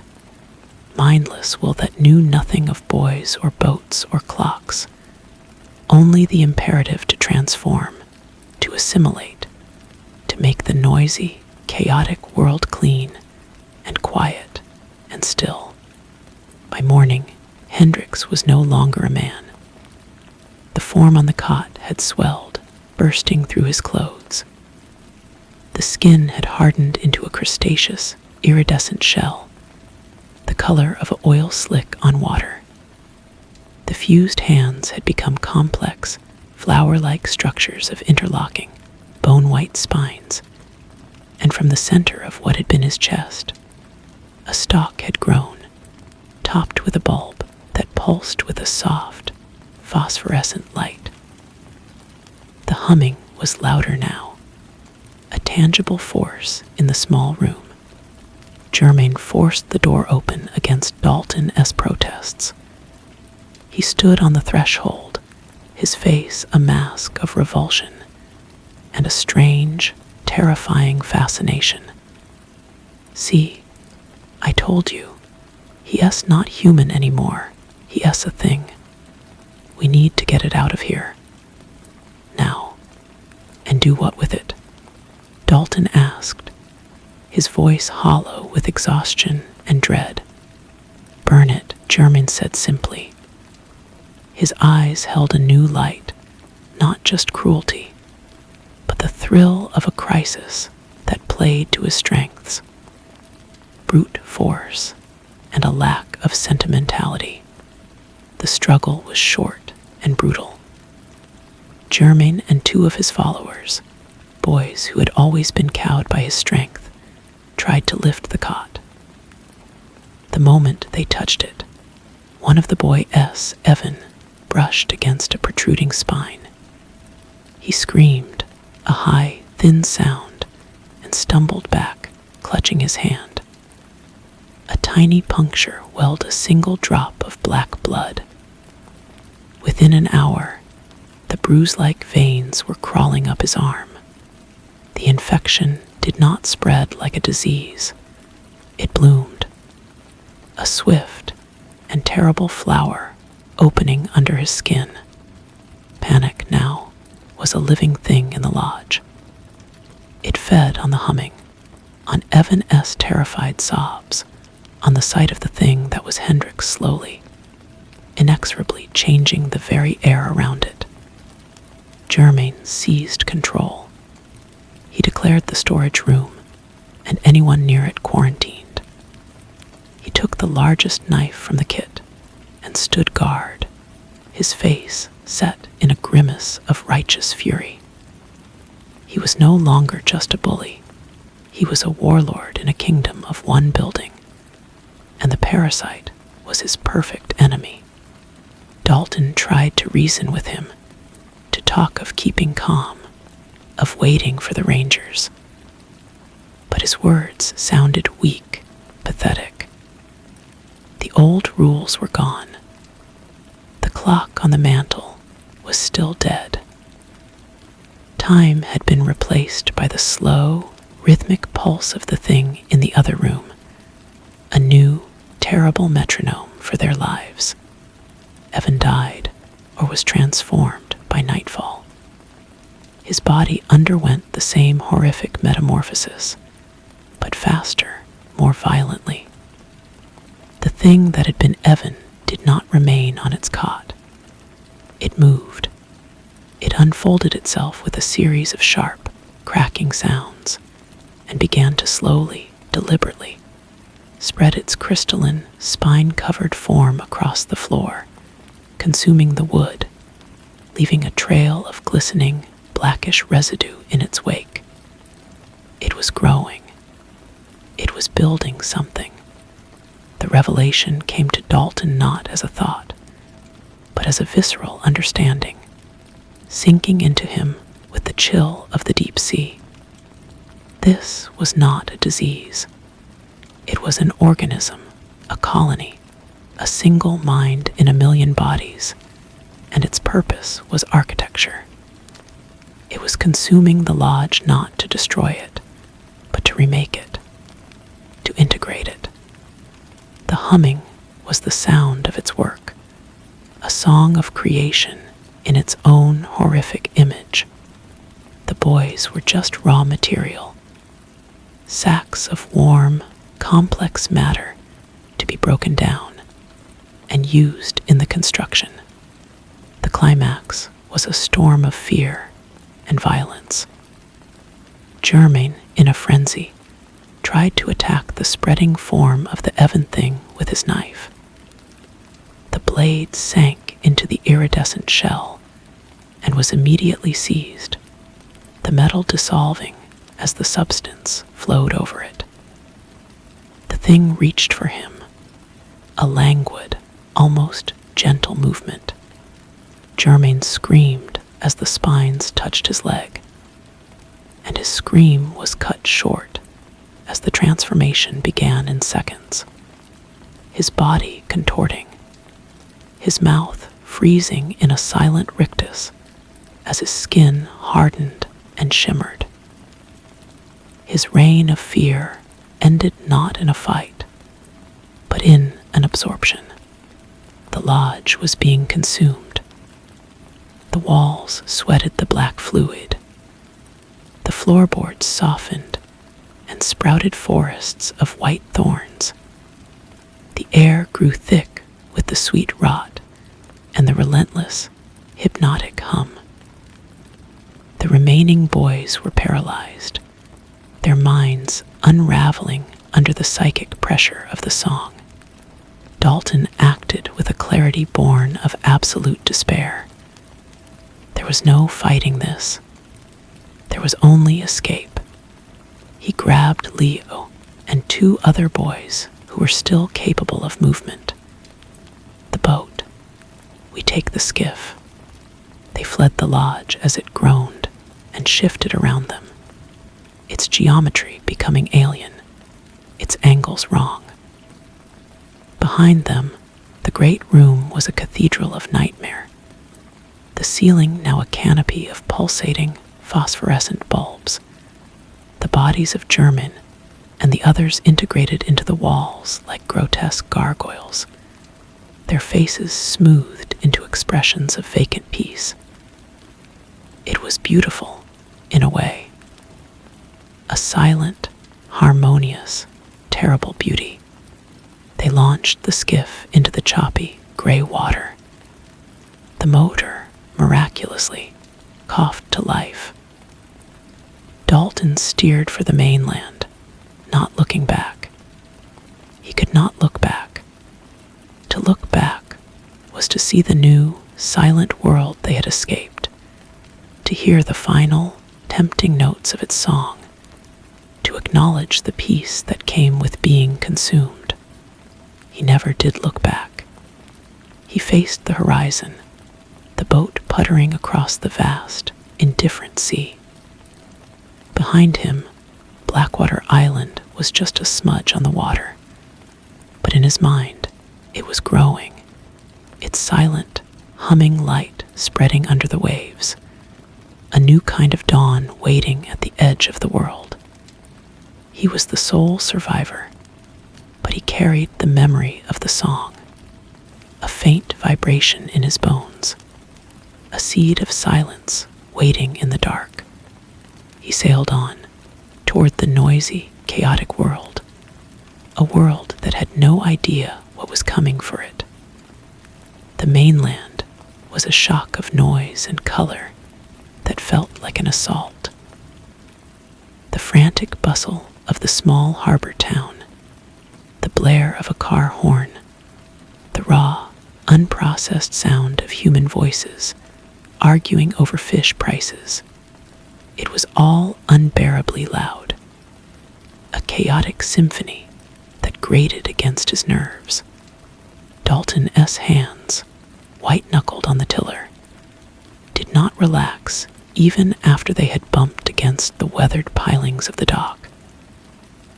Leo and the other two boys, Mark and Sam, were silent, their eyes wide and vacant, staring at the solid, unmoving planks beneath their feet as if they were a miracle, a fisherman in yellow oilskins ambled over, his face a road map of sun and sea. "Hey there. You Ray from the scout group, ain't ya? Rangers said you wasn't due back till Friday." His cheerful tone died as he got a closer look at them, at their hollowed-out faces and clothes stained with something that wasn't quite mud. "Good Lord, son. What happened out there?" Dalton tried to speak, but his throat was a desert. The words, when they came, were a rasp.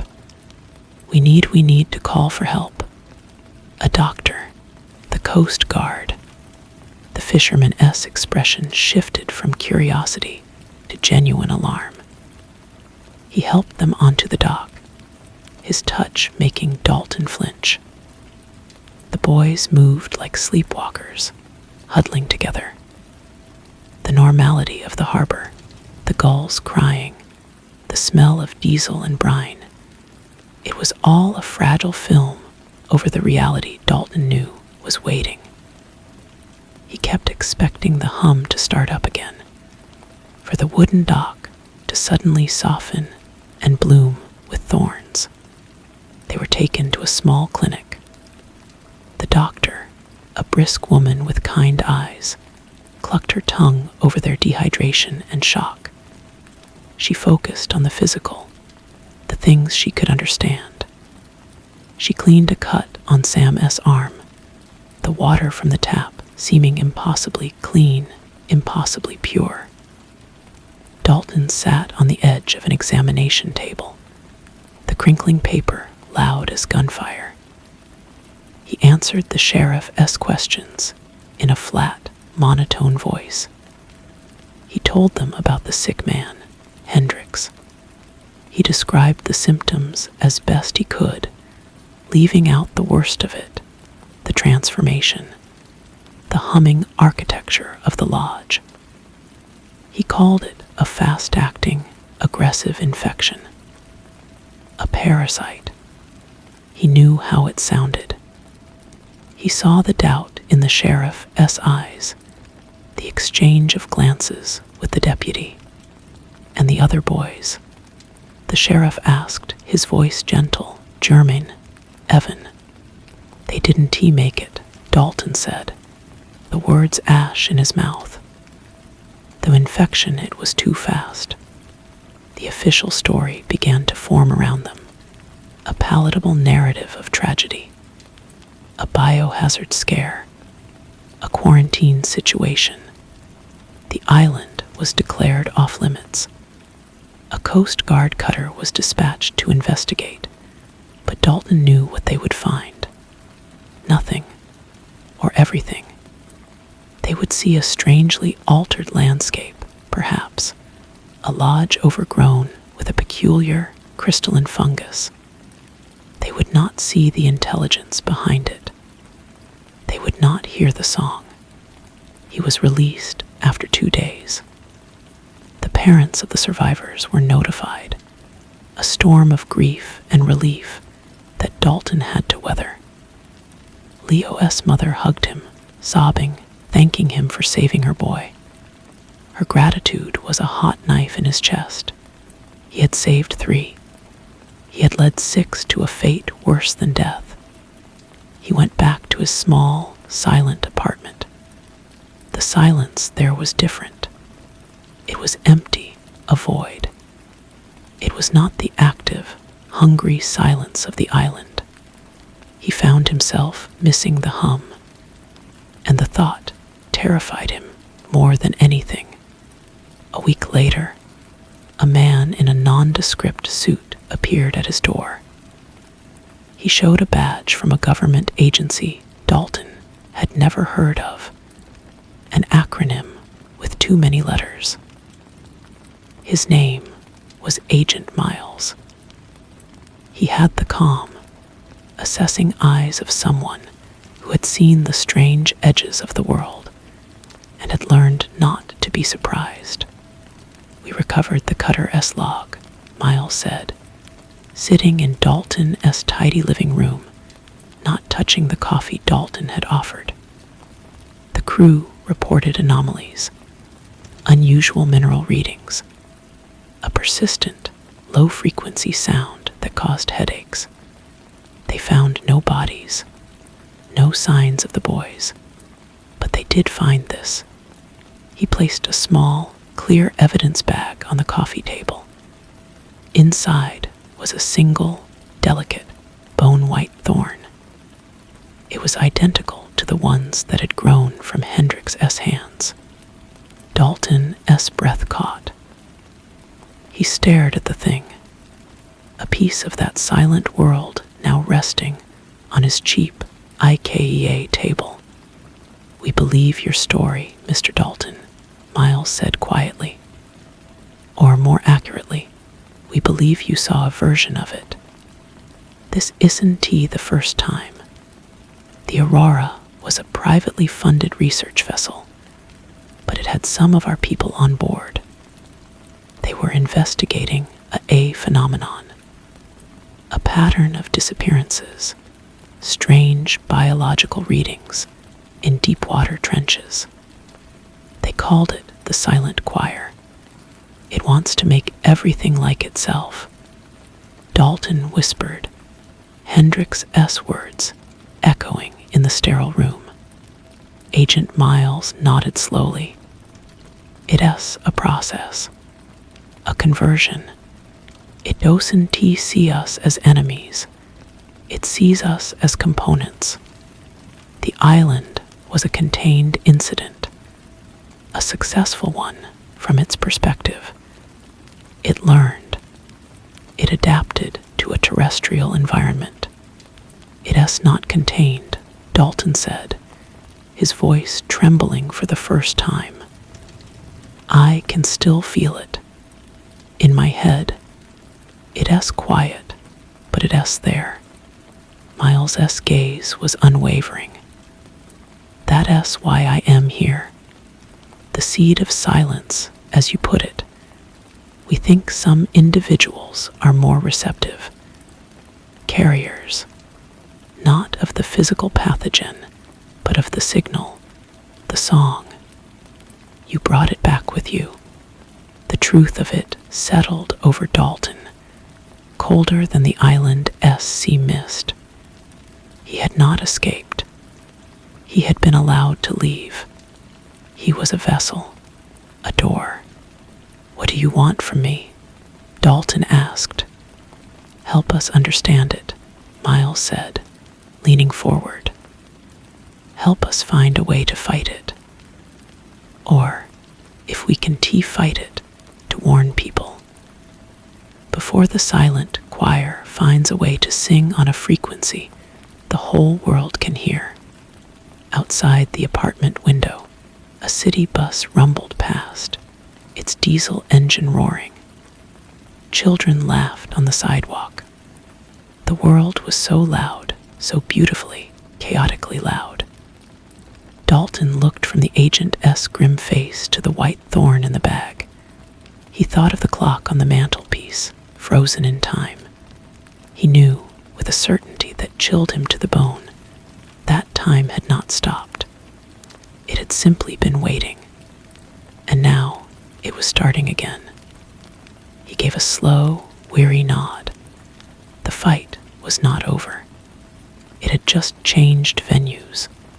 The small apartment felt like a cage after the openness of the sea.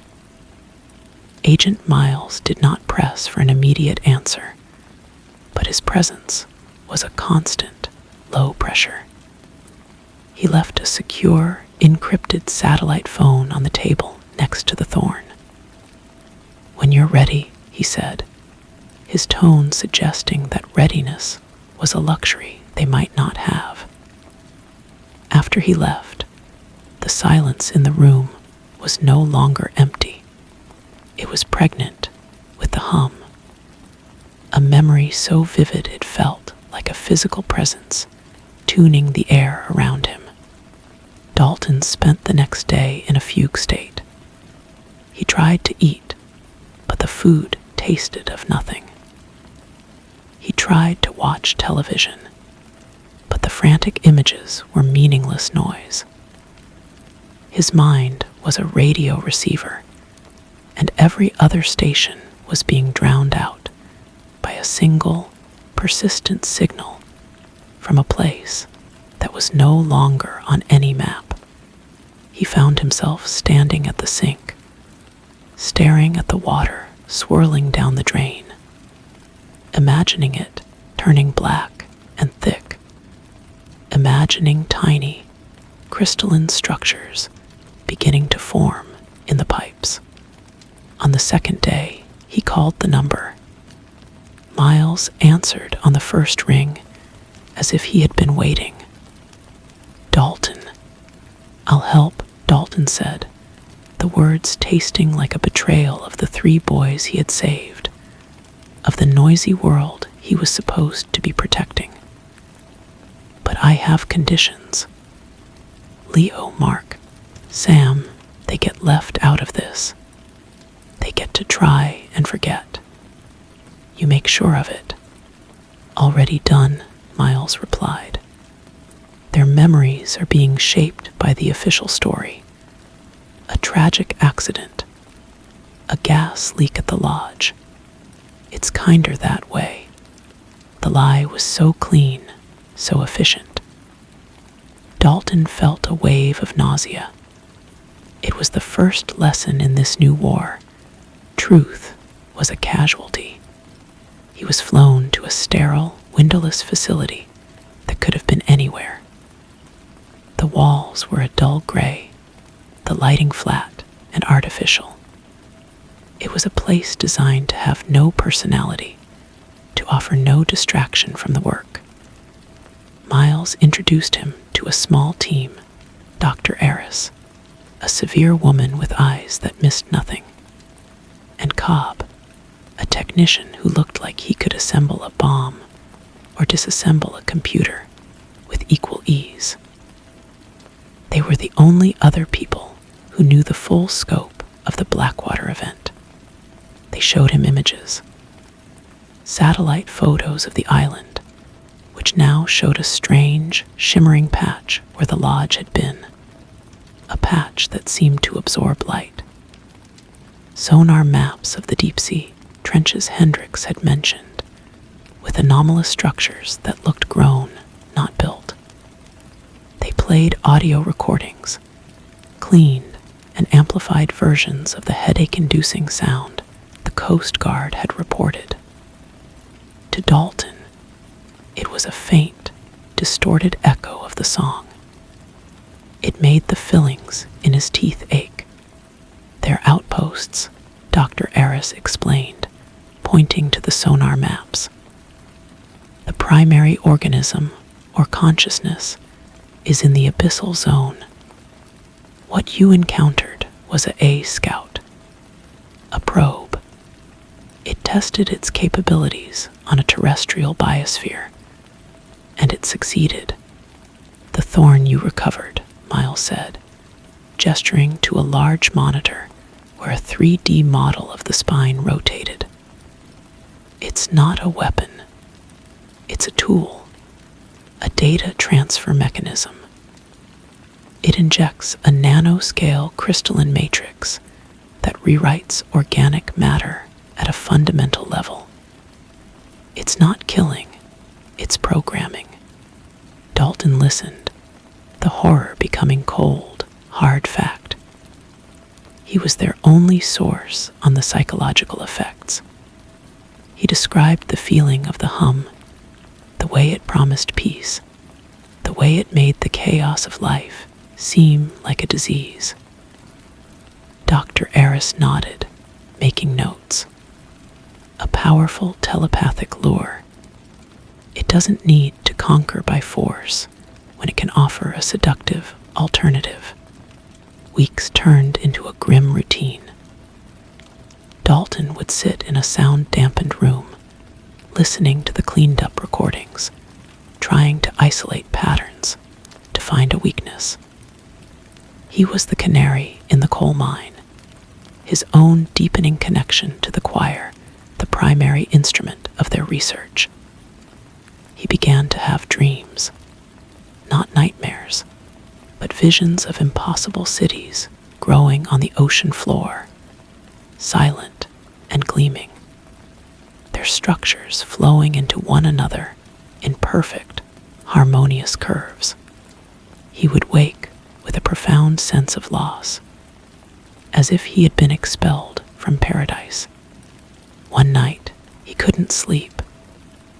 The hum was particularly strong, a resonant chord that vibrated in his sternum. He left his quarters and walked the empty corridors to the main lab. Cobb was there, monitoring the real-time feeds from deep-sea drones near one of the trench outposts. The screen showed a vast, dark plain, punctuated by gently pulsing lights. "Anything?" Dalton asked, his voice hoarse. Cobb shook his head. "Quiet, too quiet. It's like they know we're watching."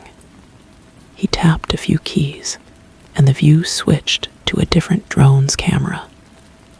This one was closer to one of the grown structures, a spire that rose from the seabed like a twisted cathedral.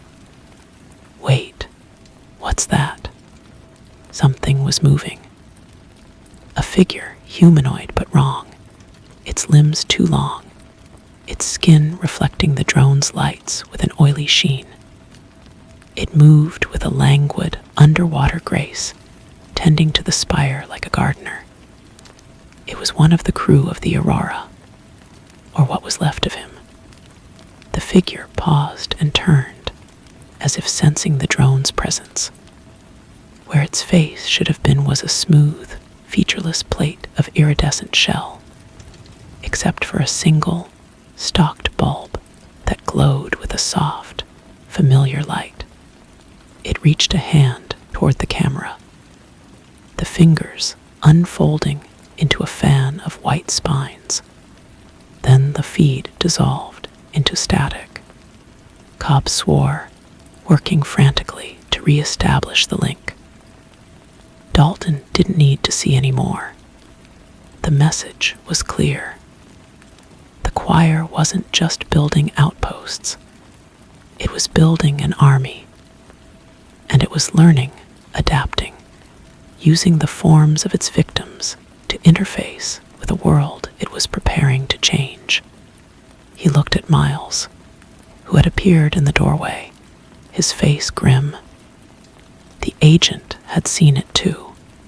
"It's not just in the deep anymore," Dalton said, the hum in his bones feeling like a countdown. "It's practicing." The silence in the lab was heavier than any Dalton had known on the island. It was the silence of a verdict being passed. The thing on the screen, the gardener of the deep, was a final, terrible confirmation. This was not a contained study. It was a prelude. Miles finally spoke, his voice low and stripped of all professional pretense. "They're operational."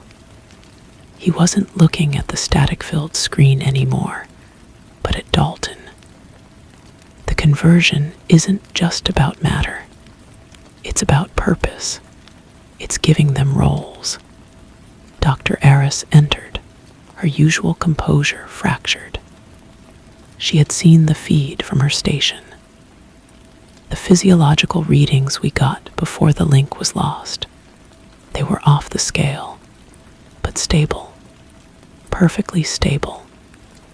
That creature is functioning at pressures that would crush a submarine in total darkness, with no apparent energy intake. It's a perfect system. A perfect, silent system, Dalton murmured. The hum in his chest felt like an agreement.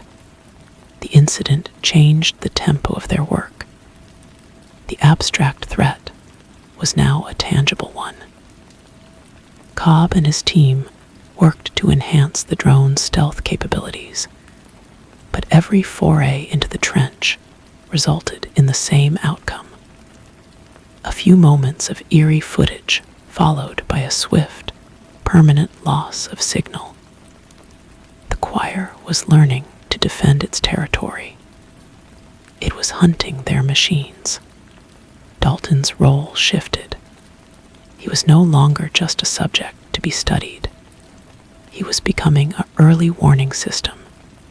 He began to keep a journal, not of facts, but of sensations.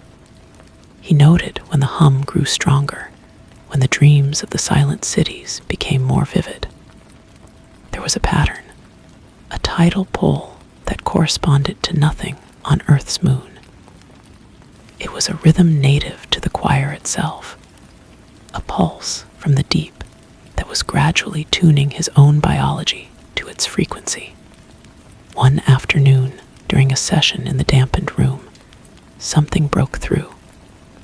He was listening to a new recording, a composite sound gathered from multiple failed drone missions. The usual distortion was there, the maddening echo. But beneath it, for the first time, he heard something else. Not a melody, but a structure, a sequence. It was like listening to the logic of a crystal forming, a mathematical progression translated into sound. He ripped the headphones off, his heart hammering. "It's a language," he gasped to Dr. Eris, who was observing from behind a glass panel. "It's not just a lure. It's communicating, giving instructions." This was the breakthrough they had been desperate for, but it filled Dalton with a new kind of dread. If he could learn to understand the language, he could potentially predict its actions. But understanding, it meant letting it further into his mind. It meant becoming more like the thing in the trench, the gardener with the light for an eye. Weeks later, the decision was made for him. Miles called him into a briefing room. The map on the wall was no longer of ocean trenches. It was a map of the Pacific Rim, with 3 red dots glowing ominously. 3 vessels have gone silent in the last 48 hours, Miles said, his face gaunt. A commercial fishing boat off the coast of Japan, a private research yacht near the Mariana Trench, and now a container ship on the Seattle to Anchorage route. No maydays, no wreckage, just silence. Dalton didn't need to see the evidence. He could feel it. The hum was no longer a memory or a faint signal. It was a presence, a vibration in the air of the room itself, a note held deep and constant. The choir was no longer practicing. It was performing. "It's moving into the shipping lanes," Dalton said. The scale of it was staggering. It wasn't just building cities on the seafloor. It was reaching up to harvest the world above. Our best chance, our only chance, is to understand its target selection, Miles said. "You're the only one who can hear the song clearly enough, Dalton. We need you to listen. Really listen. We need to know where it will strike next." That night, Dalton lay on his cot, the encrypted satellite phone on his chest. He thought of Leo, hopefully living a normal life, believing the lie about a gas leak. He thought of the gardener in the deep, a man who had once had a name, a family, a life of noise. He thought of the peaceful, terrible beauty of the transformed lodge. He made his choice. He put the headphones on and opened the audio file, the one with the structural sequence. He closed his eyes and stopped fighting it. He let the hum fill him, the complex, crystalline logic of the silent choir washing over his own thoughts. He focused on the map in his mind, on the vast expanse of the Pacific, and he listened for the next note in the song. It was there, faint but unmistakable, a new point of focus, a new target for the conversion. The choir was singing, and Dalton was finally learning the words. He picked up the phone and dialed Miles. "It's heading south," he said, his voice flat, already sounding distant to his own ears.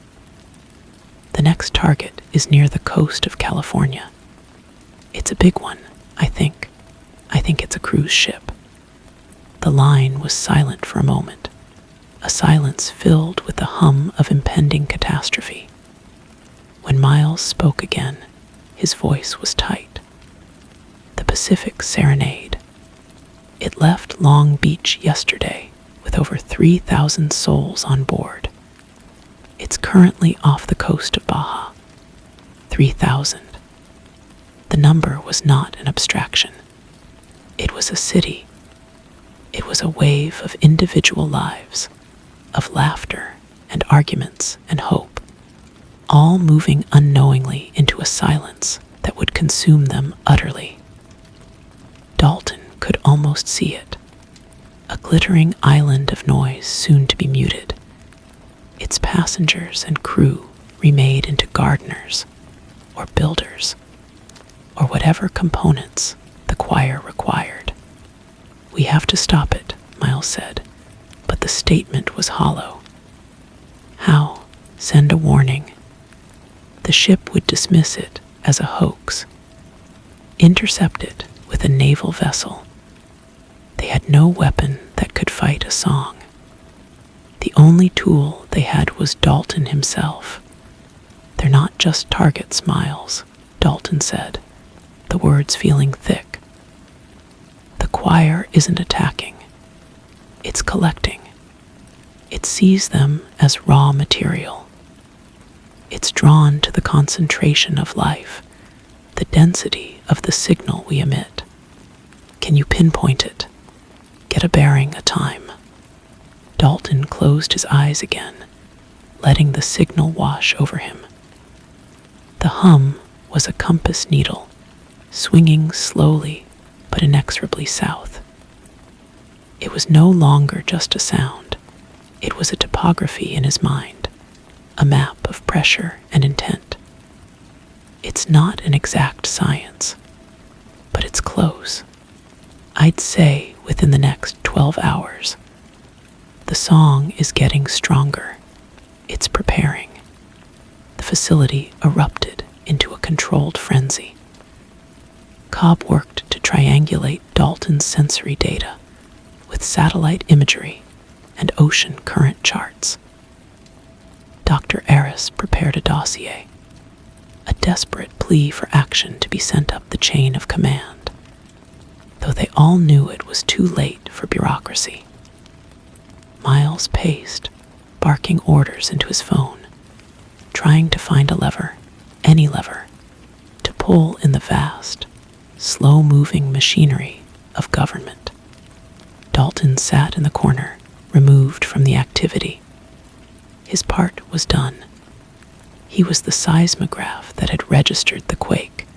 Others would have to try and build the wall. He felt a profound detachment. The fear was still there, a cold knot in his stomach, but it was being slowly smothered by the hum.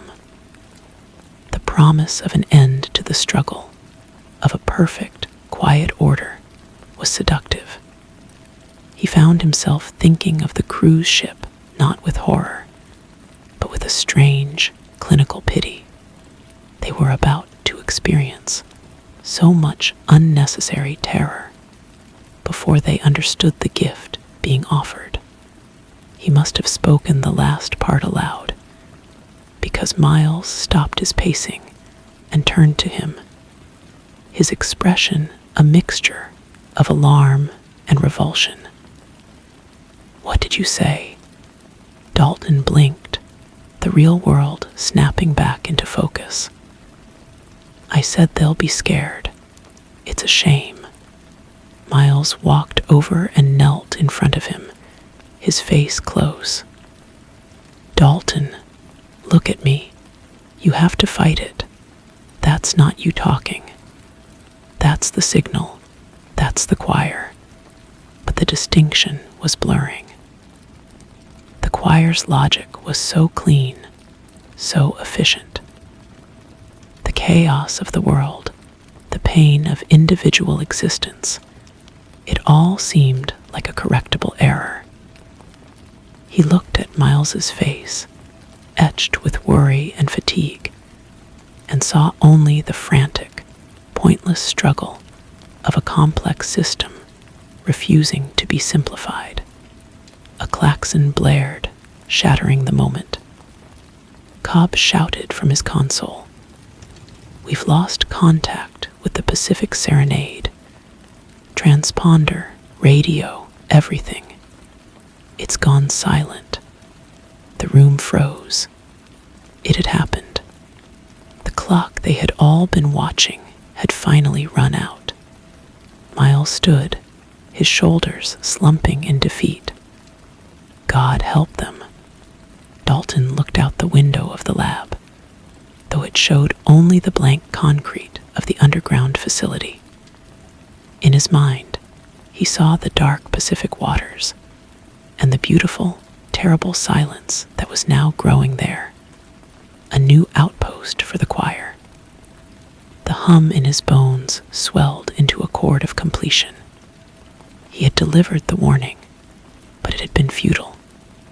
He understood now that his purpose was not to help them fight. His purpose was to bear witness.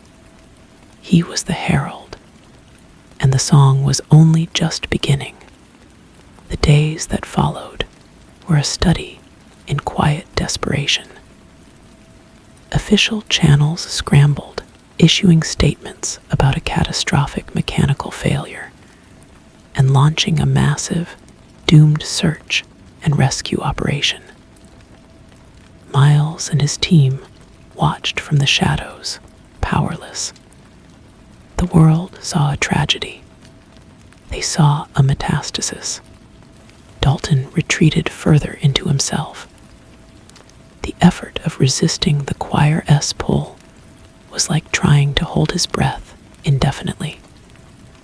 Every time he relaxed, the hum flooded back, stronger and more comforting than before. Dr. Aris monitored his vitals with a clinical detachment that was beginning to crack around the edges. She saw the changes in his brainwave patterns, the gradual synchronization with the acoustic profile of the recordings. He*s acclimating. She told Miles one evening in the hallway outside Dalton's room. His neural pathways are literally being rewired to process their communication. He*s becoming a receiver. Can we use that? Miles asked, his voice weary. Can we turn him into a weapon? A weapon? Aris almost laughed. You don't use a leaf to fight the wind. He*s becoming part of the ecosystem. The best we can hope for is that he can warn us again. But soon, he may not want to. The next warning came not as a clear prediction, but as a shift in the signal. Dalton was in the dampened room, the headphones on, but he wasn't listening to a recording. He was listening to the live feed, the constant, low-grade hum that was now his permanent reality. Suddenly, the tone changed. The chord that had been holding steady since the loss of the Pacific Serenade fractured into a complex series of harmonics. It wasn't targeting a new location. It was responding. He stumbled out of the room, finding Miles and Cobb staring at a bank of monitors. They weren't looking at ocean maps. They They were looking at seismic activity. "What is happening?" Dalton asked, his voice raspy. Cobb pointed to a screen. Multiple low-level, highly localized tremors. Origin pointed S, not geological. It S the trench, the primary outpost. It S active. The tremors weren't violent. They were precise, rhythmic, like a heartbeat, or like a hammer striking an anvil deep beneath the Earth's crust. Then the water temperature readings began to spike. A massive thermal bloom was spreading from the trench, defying all oceanographic models. "It's not just building anymore," Dalton said, understanding dawning with a cold certainty. "It's incubating." The following hours were a blur of frantic analysis. The activity in the trench intensified, the tremors becoming a constant. Low rumble on the sensors. The thermal bloom began to rise, a plume of superheated water moving towards the surface with terrifying speed. Miles received a call from a terrified admiral at the Pentagon.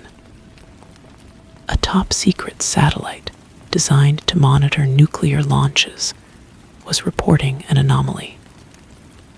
A massive energy signature, unlike anything ever recorded, was emanating from a point in the Pacific and beginning to propagate through the upper atmosphere. It wasn't explosive. It was resonant. Dalton stood in the center of the lab, his eyes closed. He didn't need the instruments. He could feel it. The choir had finished its preparations. The gentle, seductive hum was gone. In its place was a single, clear, overwhelming note. It was a note of invitation, a note of unveiling. He opened his eyes and looked at Miles. The Agent S face was pale, his hand gripping the edge of a table to steady himself. The sound was now audible in the room, a faint, physical vibration in the metal and glass. "It's not an attack," Dalton said, his voice calm, almost serene. "They not coming for us one ship at a time." He walked to the main monitor, which showed a global map. The resonant energy signature was spreading like a ripple across the screen, a wave of silent sound washing over the entire planet. They were turning on the receiver. The lights in the lab flickered, not from a power failure, but in sympathy with the vibration passing through the very structure of the building. The low hum was no longer something Dalton alone could hear. It was in the air, a pressure against the eardrums, a taste of ozone and deep ocean on the tongue. Alarms began to chirp on various consoles, not signaling malfunctions, but registering the impossible energy wave as it passed over the island. Cobb was frantically trying to pull data from the global sensor networks, but the readings made no sense. "It's a carrier wave," he muttered, his fingers flying across the keyboard. "It's not destructive. It's foundational. It's stabilizing the upper atmosphere, but at a frequency that..." His words trailed off as he looked up, his eyes wide with a realization that went beyond science. "It's tuning the planet." Miles grabbed Dalton's arm, his grip tight. "What does that mean, Dalton?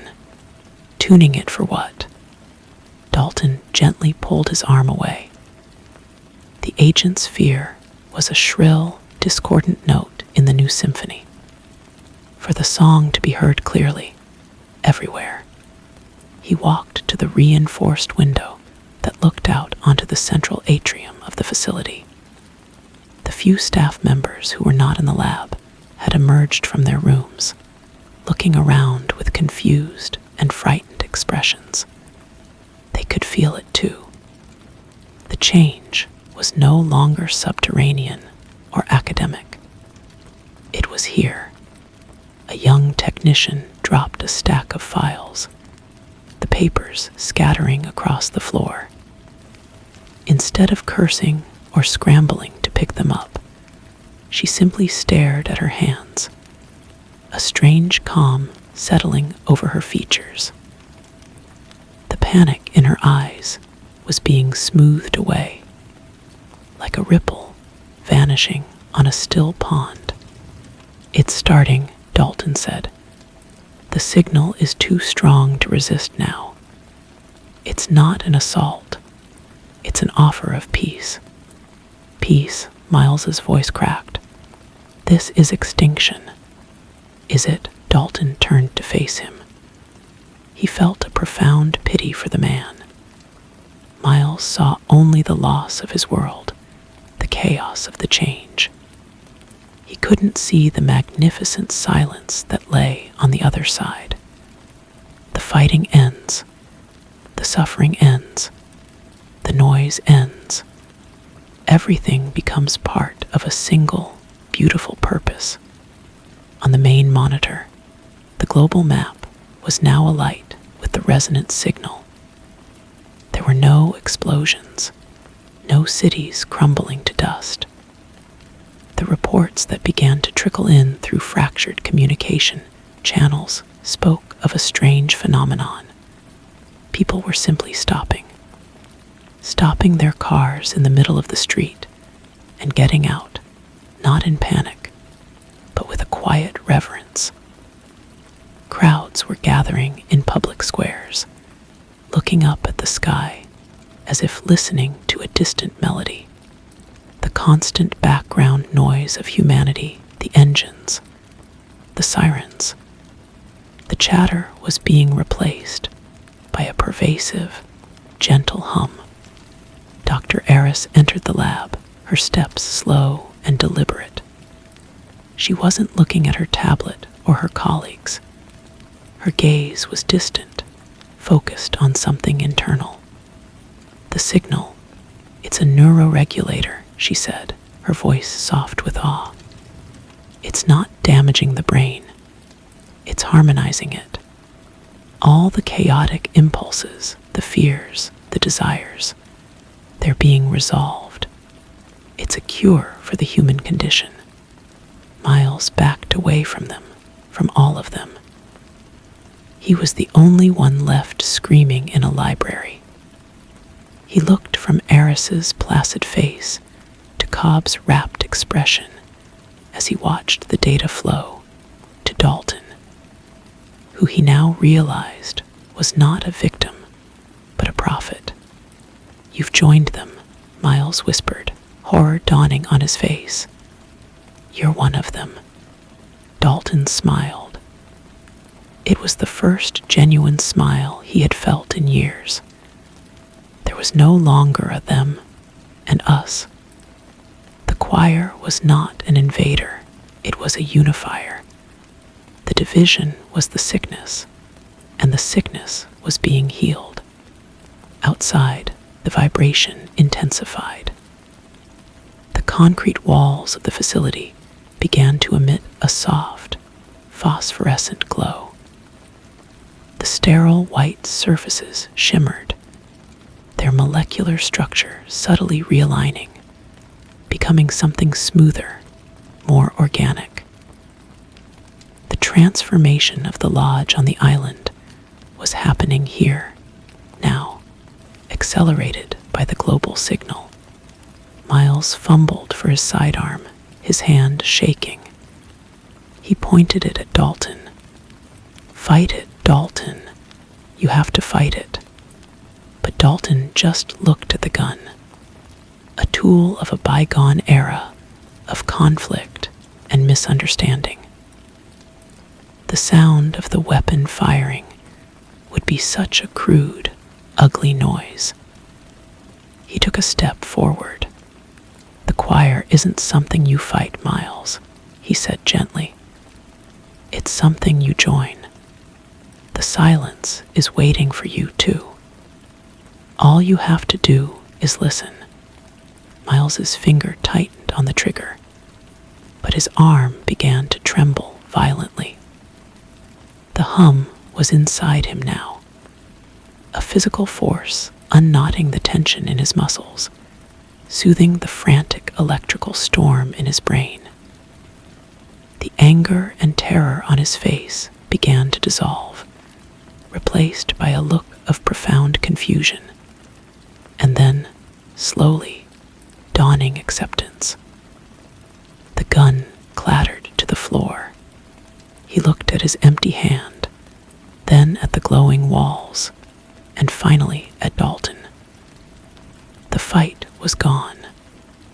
A single, silent tear traced a path down his cheek. He wasn't crying in sorrow, but in release. Dalton placed a hand on his shoulder. The hum was a warm current flowing between them, a connection deeper than words. He led Miles to the window where Dr. Eris and Cobb now stood, watching as the world outside the facility was remade. The sky was no longer blue, but held a shimmering, mother-of-pearl quality. The air itself seemed to be thickening, clarifying. The last crackling radio transmission from the mainland played from a speaker on Cobb's console. It was a news anchor, but her voice was calm, serene. "Can everyone hear it?" she was saying. "It's so beautiful. There's nothing to be afraid of. Nothing at all." Then the transmission faded into the universal, gentle hum. Dalton closed his eyes. He was no longer just listening to the song. He was part of it. He could feel the others, not as individual minds, but as notes in a grand chord, the crew of the Pacific Serenade, the gardener in the deep, Leo somewhere out there, Miles standing beside him, every soul on the planet. The noise was over. The struggle was finished. The silent choir was no longer silent, and its song was the sound of the world, whole and at peace for the first time. The quality of the light continued to change, softening from the harsh glare of fluorescence to a gentle, internal luminescence that seemed to emanate from every surface. The hum was no longer an external sound, but the very fabric of his being. Dalton felt the last vestiges of his individual self dissolve, not as a loss, but as a homecoming. He was aware of Miles beside him, not as a separate person with a history and a name, but as a stable, resonant frequency, a beloved pattern in the grand design. There was no need for speech, for the clumsy approximations of language. Understanding flowed between them, a direct communion of purpose. The concept of the facility, of walls and rooms, became obsolete. The structure around them was softening, its angular geometry yielding to flowing, crystalline forms that grew from the floor and ceiling, meeting in arches that pulsed with a slow, peaceful light. It was no longer a place of study or defense. It was becoming a node, a place of harmony within the growing network. Through the newly formed, translucent walls, Dalton could perceive the world outside. The frantic energy of the biosphere was settling. The wind carried no discordant sounds, only the soft rustle of leaves aligning themselves to the universal vibration. The animals, the birds, even the insects, had fallen into a synchronized rhythm, their movements part of a single, elegant dance. The ocean waves lapped at the shore in perfect, metronomic time. He perceived the entirety of the planet not as a collection of disparate parts, but as a single, integrated entity. The great structures the choir had been building in the deep were now visible to his new senses, not as foreign constructions, but as organs in a global body. They were drawing energy from the planet's core, regulating its climate, healing the scars of industry and conflict. The atmosphere itself was being refined, the pollutants gently broken down and reorganized into harmless, aesthetic patterns that drifted like gossamer. There was no past and no future, only an eternal, perfect present. The pain of memory, the anxiety of anticipation were gone. Every being that had ever lived and struggled was now a part of this calm, enduring now. Their experiences were not erased, but integrated, their struggles understood as necessary dissonances that had led to this final, resolving chord. A new project was beginning. Dalton felt the collective intention shift, turning its attention outward. The planet was whole. It was a finished work, but the song could be shared. The silence could be offered. He sensed the focus of the choir turning to the void between the stars, where other noisy, struggling worlds might yearn for peace. The energy being gathered was not for defense or consumption, but for transmission. They would become a beacon, a single, beautiful note held against the darkness, an invitation to any who could hear. Miles moved beside him, not with the jarring motion of a separate will, but as a fluid extension of the same thought. Together, they walked through the archway that had once been a reinforced door. The ground beneath their feet was no longer soil and rock, but a smooth, warm substance that seemed to breathe. They joined the others from the facility, their forms subtly shifting, becoming more efficient, more harmonious with the new environment. They were gardeners now, tenders of this quiet world. Dalton looked up. The sky had cleared, revealing a tapestry of stars sharper and more brilliant than ever before. They were not distant, cold points of light, but potential listeners. The great work was complete, and the greater work was just beginning. The silent choir had sung its song to Earth, and Earth had finally learned to sing along. Now, they would sing to the universe. Story 3. The first thing Corey noticed was that the night had forgotten how to end. The digital clock on his bedside table, a cheap plastic thing with angry red numbers, had been frozen at 3:17 a.m. for what felt like an hour. He deep in watching it, waiting for the minute to tick over, but the display remained a stubborn, silent accusation. Outside his window, the world was held in a vice of black velvet, the dawn a myth told to children. There was no wind, no sound of distant traffic from the highway, only the thick, syrupy silence of a world paused. It was in this unnatural suspension that he first heard the low, resonant hum. It was not a sound that traveled through the air so much as it was a vibration that traveled through the bones of the house, a deep thrumming that started in the floorboards and climbed the bedposts to settle in his teeth. He knew what it was, of course. He had known it since the old man, Lawrence, had died and left it to him in a will that smelled of dust and mothballs and something else, something metallic and old. The car. The 1958 Plymouth Fury. It was sitting in the garage, under a stained canvas tarp, its engine cold and its tank dry. Yet it hummed. It called. This was the third night in a row. Corey pushed back the thin sheet, the movement feeling blasphemous in the perfect stillness.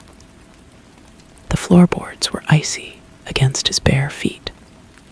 He moved through the dark house, a familiar gaunt ghost in his own life, past the closed door of his Mother S. room, where the faint chemical smell of her sleeping pills lingered in the hall. The house was a small, sad box on the edge of a town that was itself slowly crumbling into the Indiana fields.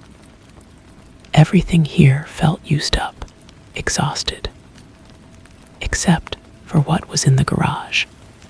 The hum grew louder as he unlatched the side door, a sound that was less a noise and more a physical pressure, a thrumming in the marrow. He didn't need to turn on the light. A sliver of the stubborn moonlight, the kind that only exists in the deadest hours, cut through the grimy window and fell directly upon the car. He didn't pull the tarp all the way off. He never did. He simply reached out and laid his palm on the fender, right where the moonlight caught the paint. The paint was the color of fresh blood under a bright light, a deep, liquid crimson that seemed to swallow the light and glow from within. It was called salsa red, according to the faded paperwork, but that name was a lie. It was the color of a vital organ recently exposed. The chrome, acres of it, was blindingly perfect, not a fingerprint or a water spot to mar its surface. The car was a predator sleeping, and his touch was a form of worship. The hum ceased the instant his skin made contact. The silence that rushed back in was deafening, and in that silence, he heard a different sound, a faint, rhythmic ticking, like a cooling engine, or a slowing heart. The obsession had begun with the key. A heavy, silver key, not like the flimsy modern ones, but a solid piece of metal, cold and weighty in the hand. Lawrence, a distant, silent uncle he'd met only twice, had left it for him. The lawyer, a man with breath like stale coffee, had said, "He wanted you to have it. Said you'd understand." Corey didn't understand, not then. But the key felt like it belonged in his palm. It felt like an answer to a question he hadn't yet learned how to ask. During the day, the car was just a car. A beautiful, impossibly preserved relic, but an inanimate object. He would spend hours in the garage, polishing the chrome that never needed polishing, running his hands over the red and white leather of the interior that smelled of old cigarettes and something sweet, like decayed roses. He would sit in the driver's seat, his hands on the wide, cool steering wheel, and imagine the road unspooling before him, taking him away from this town, from his mother's quiet despair, from the crushing weight of his own anonymity. But at night, the car was different. At night, it was alive. His friend Abel was the first to notice the change. They were in the school parking lot, a cracked asphalt sea under a white-hot sky, and Abel was kicking the bald tire of his own dying Datsun. "You ray different, man," Abel said, not looking at him.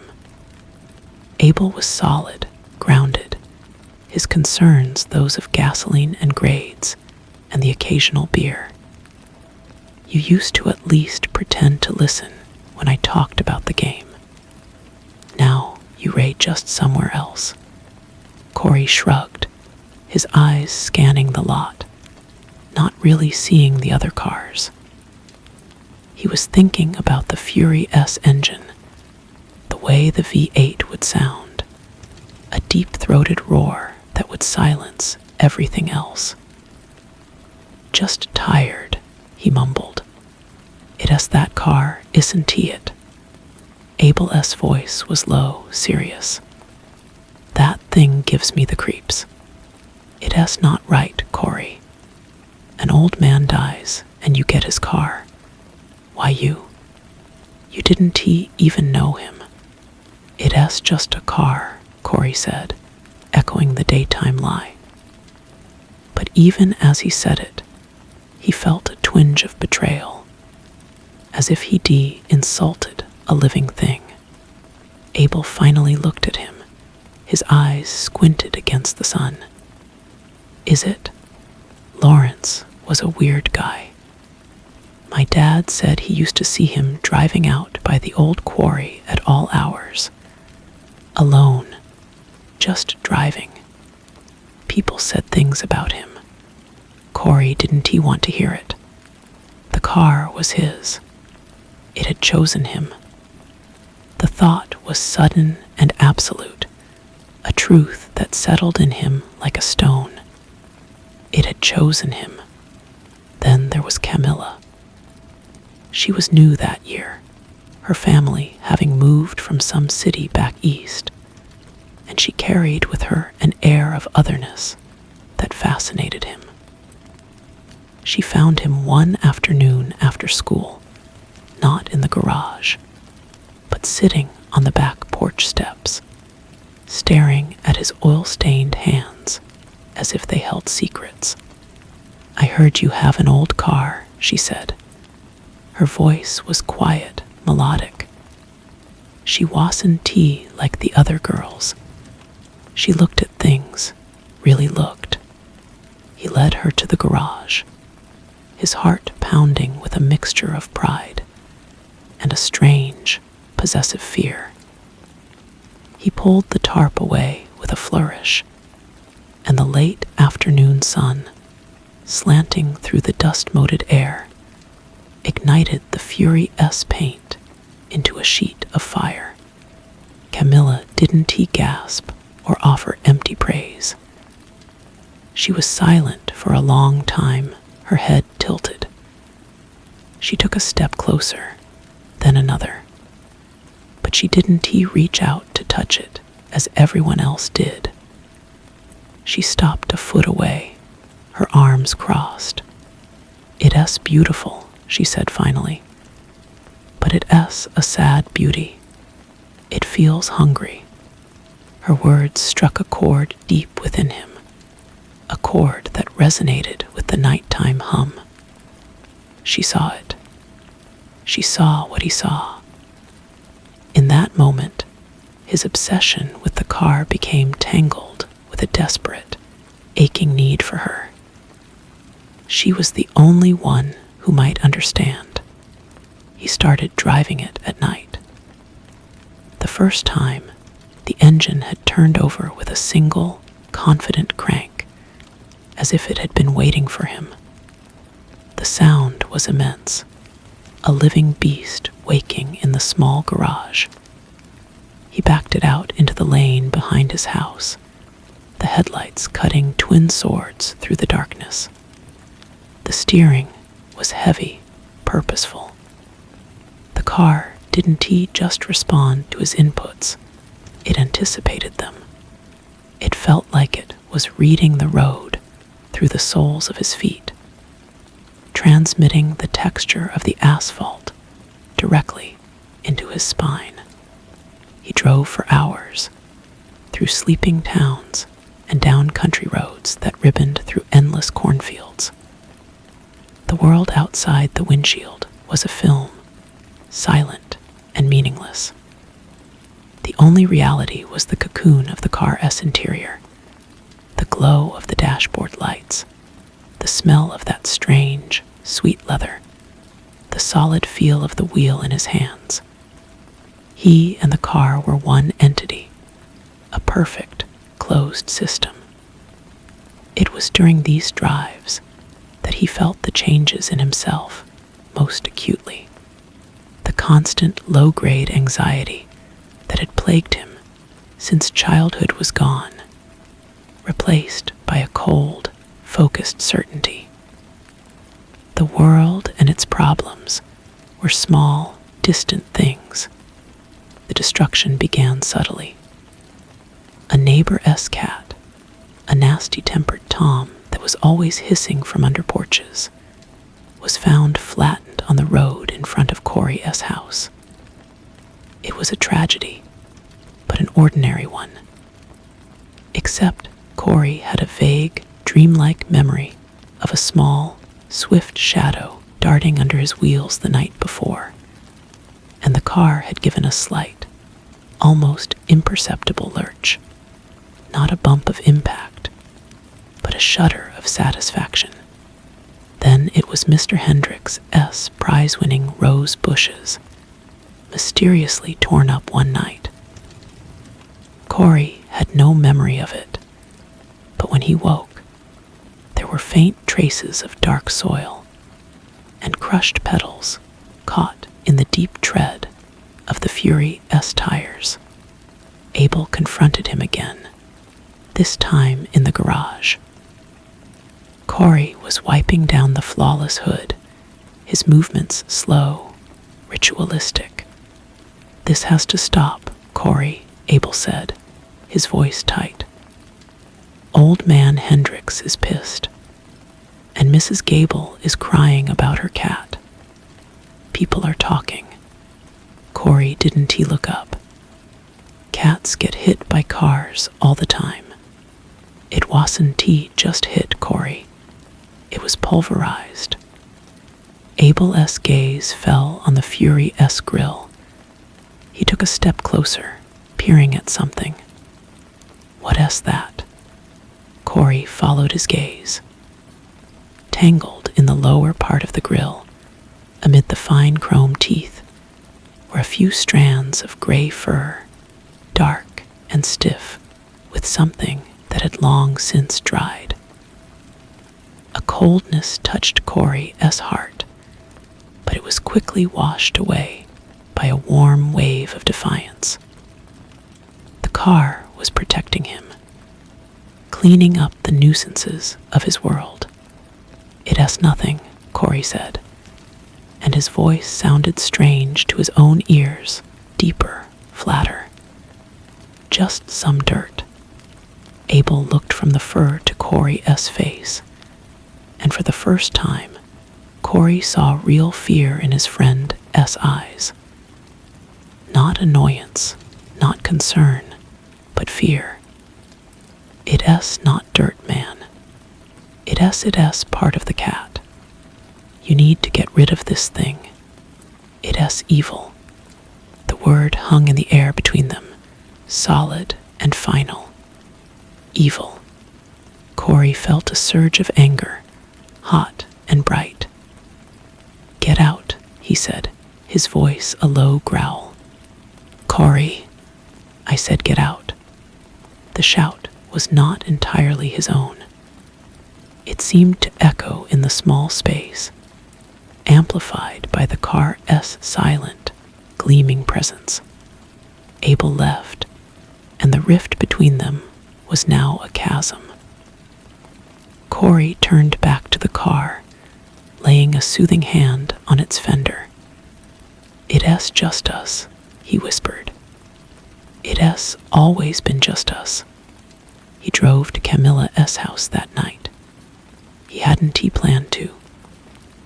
car seemed to steer itself, gliding through the silent streets until it came to a stop across from her modest home. Her window was dark. He sat there for a long time, the engine purring contentedly, a great cat watching its territory.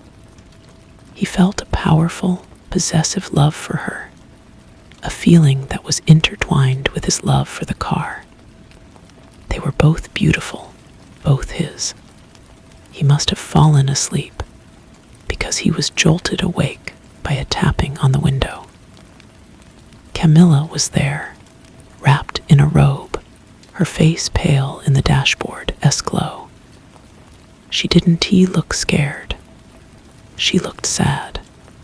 "Corey," she said, her voice muffled by the glass. "What are you doing here?" He rolled down the window. The night air was cold. "I just wanted to see you." She looked past him, into the car's deep interior. Then her eyes scanned the long, predatory hood. "This is wrong, Corey. This isn't you. Your friend Abel came to see me. He worried sick." "Abel doesn't he understand," Corey said, the words coming out in a rush. "But you do. You said it was hungry. You see it for what it is." "I see what it's doing to you," she corrected him gently. "It's changing you. You becoming like the car.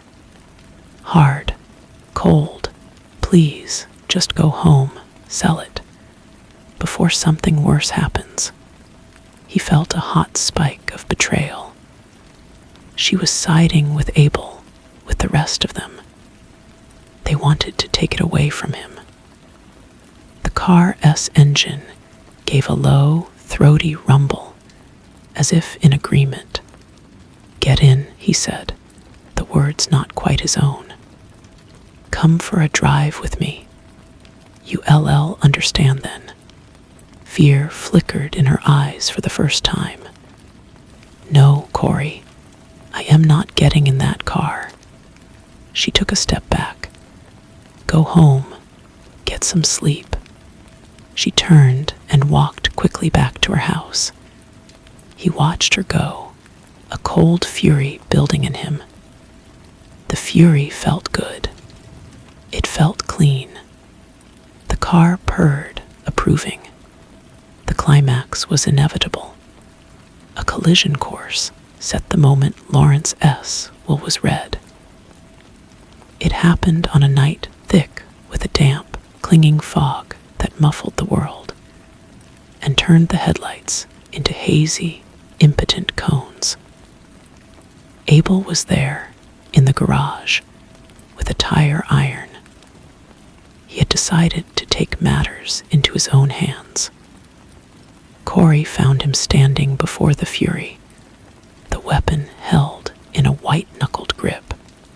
"I am not letting it take you, man," Abel said, his voice shaking. "I am gonna smash the windshield.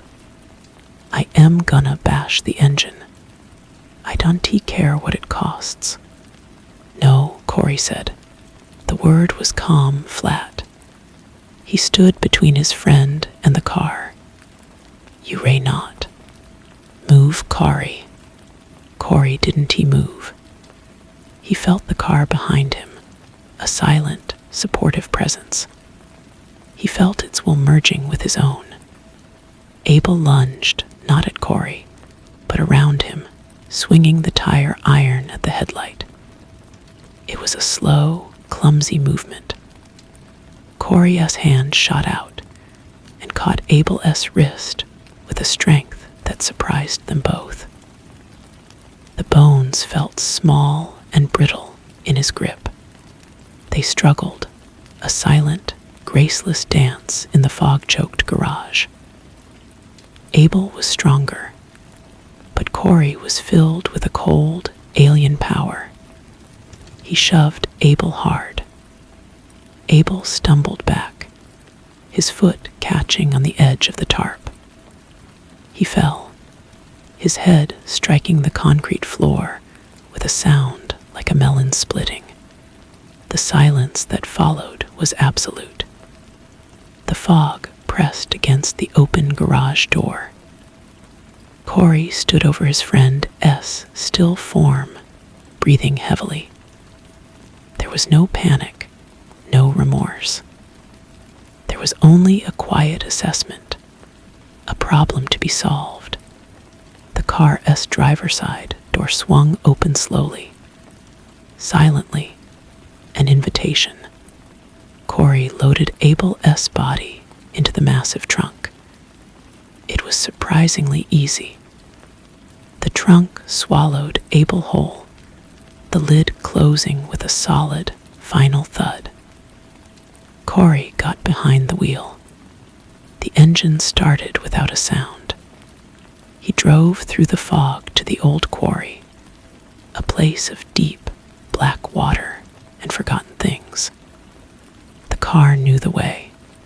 He pushed the body over the edge. There was no splash, only a soft, swallowing sound as the quarry accepted its offering. He stood there for a moment, waiting to feel something. Anything. But he felt only the cold night air and the comforting presence of the car waiting for him, its engine ticking softly. When he returned home, the first faint hints of dawn were finally staining the eastern sky. The frozen night was over. In the garage, he saw that the passenger side door was open. He approached and looked inside. On the red and white leather seat was a single, long, gray hair. It was not his, and it was not Abel S. It was the exact color of Lawrence S. hair. Got in and drove to the library, the car moving through the waking town like a phantom. He spent the morning in the microfilm room, scrolling through brittle old newspapers. He found the article from the summer of 1978. Lawrence S. wife, a woman named Alina, had disappeared. The case was never solved. The article mentioned Lawrence S. car, a 1958 Plymouth Fury, in which he claimed to have driven around the county searching for her every night. There was a quote from a neighbor. He loved that car more than anything, the neighbor had said. Acted like it was a person. Corey felt a cold understanding settle over him. The car didn't just have a will. It had a pattern. It found a vulnerable person. It offered them power. It isolated them. And it demanded a sacrifice. Lawrence had given it his wife. Last night, Corey had given it his best friend. The car was a vessel, a hungry thing that fed on loneliness and grief, passing from one keeper to the next, growing stronger with each offering. He drove out to the edge of town, to the small, neglected cemetery where Lawrence was buried. The stone was simple, just a name and 2 dates. Corey stood before it, the Fury parked on the gravel lane behind him, its engine off, but still feeling intensely, unnervingly awake. "So it was you," Corey whispered to the granite. "You started this." A breeze stirred the dry grass, but it carried no answer. Then, from the car, he heard it. Not a hum this time, but a voice. It was faint, a dry rustle like dead leaves skittering across pavement. But he heard the words clearly, formed from the sound of the wind, and the settling of the chassis, and the memory of 1,000 midnight drives. "It is not a beginning," the voice whispered. "It is a cycle. I am the vessel. You are the keeper. The road is forever." Corey turned and looked at the car. The low sun caught the windshield, and for a moment he did not see his own reflection. He saw the gaunt, hollow-eyed face of Lawrence, a faint, knowing smile on his lips. Then it was gone. He walked back to the car and got in. The key was already in the ignition. He did not turn it. He simply sat there, his hands resting on the wheel.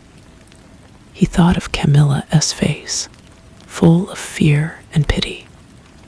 He thought of Abel, his loyal, solid friend, now resting in the deep, cold dark. He thought of the long, empty road ahead. He could drive away, try to outrun it. He could set it on fire, try to destroy it. But as he sat there, feeling the cold, familiar weight of the steering wheel, feeling the car's silent, patient presence wrapped around him, he knew the truth. There was no outrunning it. There was no destroying it. The car was not just a car. It was a relationship, a covenant. The hunger he felt now was not his own, but he recognized it. It was a part of him, the keeper and the vessel, the man and the machine. He turned the key. The engine roared to life, a sound that was no longer a call, but an affirmation. He put the car in gear and pulled onto the road. He did not look back at the gravestone. He did not look toward home.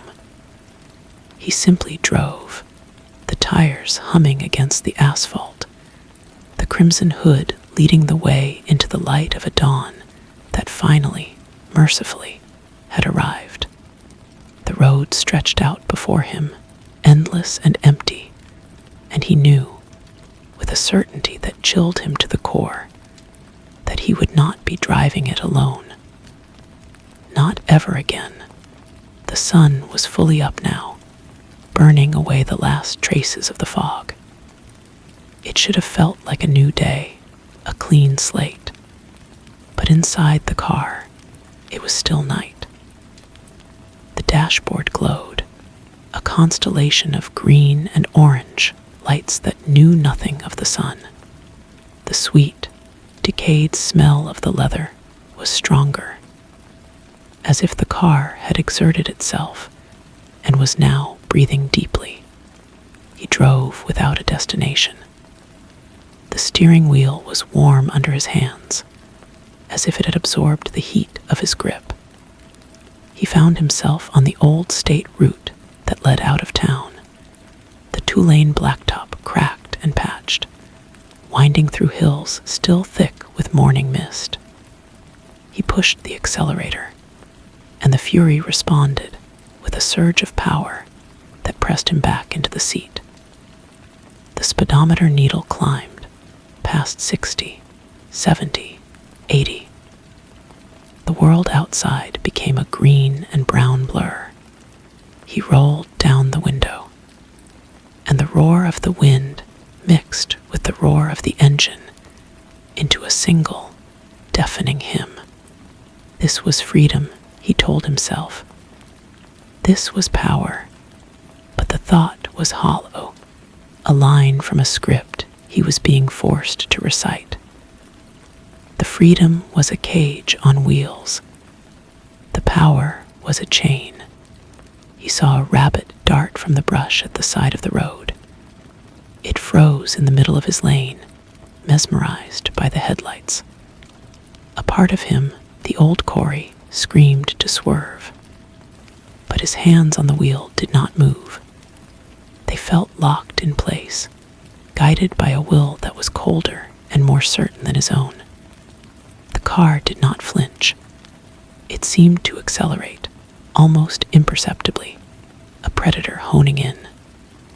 There was a soft, dull thump. The steering wheel gave a faint, satisfied tremor. He did not look in the rearview mirror. He kept his eyes fixed on the road ahead, but his knuckles were white on the wheel.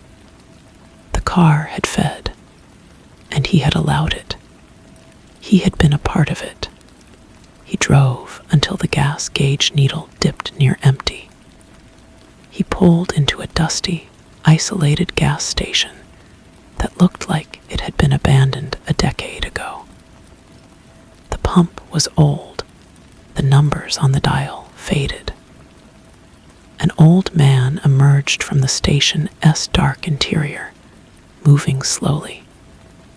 He didn't speak, just nodded at Corey and began to pump the gas. His eyes, milky with cataracts, scanned the length of the Fury, and a strange expression crossed his face, not surprise, but recognition, and a deep, weary sadness. "Haven't seen one of these in a long time," the old man said, his voice a dry rasp. "Knew a fella had one. Drove it all the time. Never saw him without it." Corey said nothing. He watched the numbers on the pump turn, counting the gallons of fuel that would power the thing that now owned him. The old man's gaze settled on Corey. It was a blind gaze, but it felt piercing. He was a quiet man, had a sadness about him, like he was carrying a weight too heavy for one person. He finished pumping and hung up the nozzle. "You got that same look, son." Corey handed him a crumpled bill. The old man took it, his fingers brushing against Corey's palm. They were cold and dry, like stone. "They say a car takes on the character of its driver," the old man murmured, more to himself than to Corey. "But sometimes I think it's the other way around." Corey got back in the car and slammed the door. The sound was a gunshot in the quiet morning. He started the engine, the roar shattering the stillness. As he pulled back onto the road, he glanced in the mirror. The old man was still standing there, a solitary figure in the dust, watching him go. He didn't wave. He just watched, until the car and its driver disappeared around a bend, becoming one with the road. The old man's words echoed in the silence that followed. They took on the character of its driver. But the car was not taking on his character. He was taking on its. The coldness in his chest, the detachment, the hunger, these were not his. They were gifts from the Fury, and they were becoming the only things he knew. He drove toward Camilla's house again. He told himself he was going to explain, to make her understand the necessity of what had happened with Abel, the beauty of the bond he shared with the machine. But a deeper, more honest part of him knew the truth. The car was looking at her. It had tasted his friend, and now it was curious about the girl he loved. It wanted to complete his isolation, to sever the last fragile tie to the person he used to be. He parked in the same spot across the street. Her little sedan was gone. The house looked empty. He sat for an hour, the engine off, the silence in the car somehow louder than the roar had been. He felt the car's impatience, a subtle pressure behind his eyes. He was about to leave when her car turned onto the street. She pulled into the driveway and got out, carrying a bag of groceries. She saw him immediately. She froze, one hand on her car door, her eyes wide. Corey got out. The Fury's door closed with a solid, heavy thud that seemed to finalize everything. He took a step toward her. "Camilla." "Stay there, Corey." Her voice was sharp with fear. She dropped the grocery bag on the driveway. A loaf of bread and an apple rolled out. "I know about Abel. His mother called me. He is missing. She said you two had a fight." "It wasn't a fight," Corey said. The words came out flat, emotionless. "It was a misunderstanding. He threatened the car." "Oh my God." Her hand flew to her mouth. Tears welled in her eyes. "What did you do?" The directness of the question stunned him. There was no lie he could craft that would fit the horror on her face. The truth pressed against his teeth, a terrible weight. The car seemed to lean forward, eager. "He fell," Corey whispered. "It was an accident." "Liar," she screamed. The sound ripped through the quiet neighborhood. A curtain twitched in a house next door. "Abel was right. That thing has killed you. It's wearing your skin." Her words were like a physical blow. They woke something in him, the last remnant of the boy he had been. A wave of nausea and self-loathing washed over him so powerfully he staggered. For a single, lucid moment, he saw himself from the outside. A pale, hollow-eyed man standing next to a monstrous red car. A man who had killed his best friend, and now stood menacing the woman he loved. "Camilla," he began, his voice cracking. But the moment passed. The car will reasserted itself, a cold, soothing balm that smothered his panic. The nausea was replaced by a serene and deadly calm. Her fear was just an obstacle. Her grief was a nuisance. The car's logic was simple and absolute. He took another step toward her. "Get in the car," he said.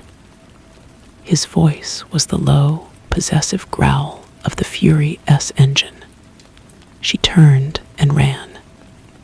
Not toward her house, but across the lawn, toward the neighbor's door. She was screaming for help. Corey didn't run. He walked back to the Fury and slid inside. The engine turned over with a single, confident thought. He pressed the accelerator, and the car surged forward, not onto the road, but up over the curb and onto the smooth, manicured lawn. The tires tore long, ugly scars in the grass.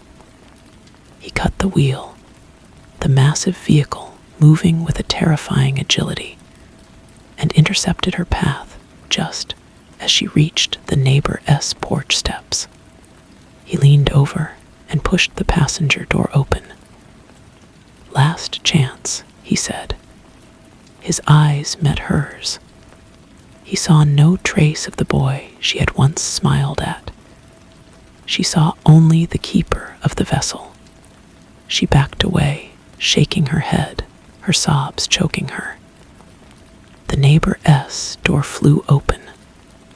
A large man stood there, holding a cordless phone. "Hey, what the hell do you think you're doing?" IV called the police.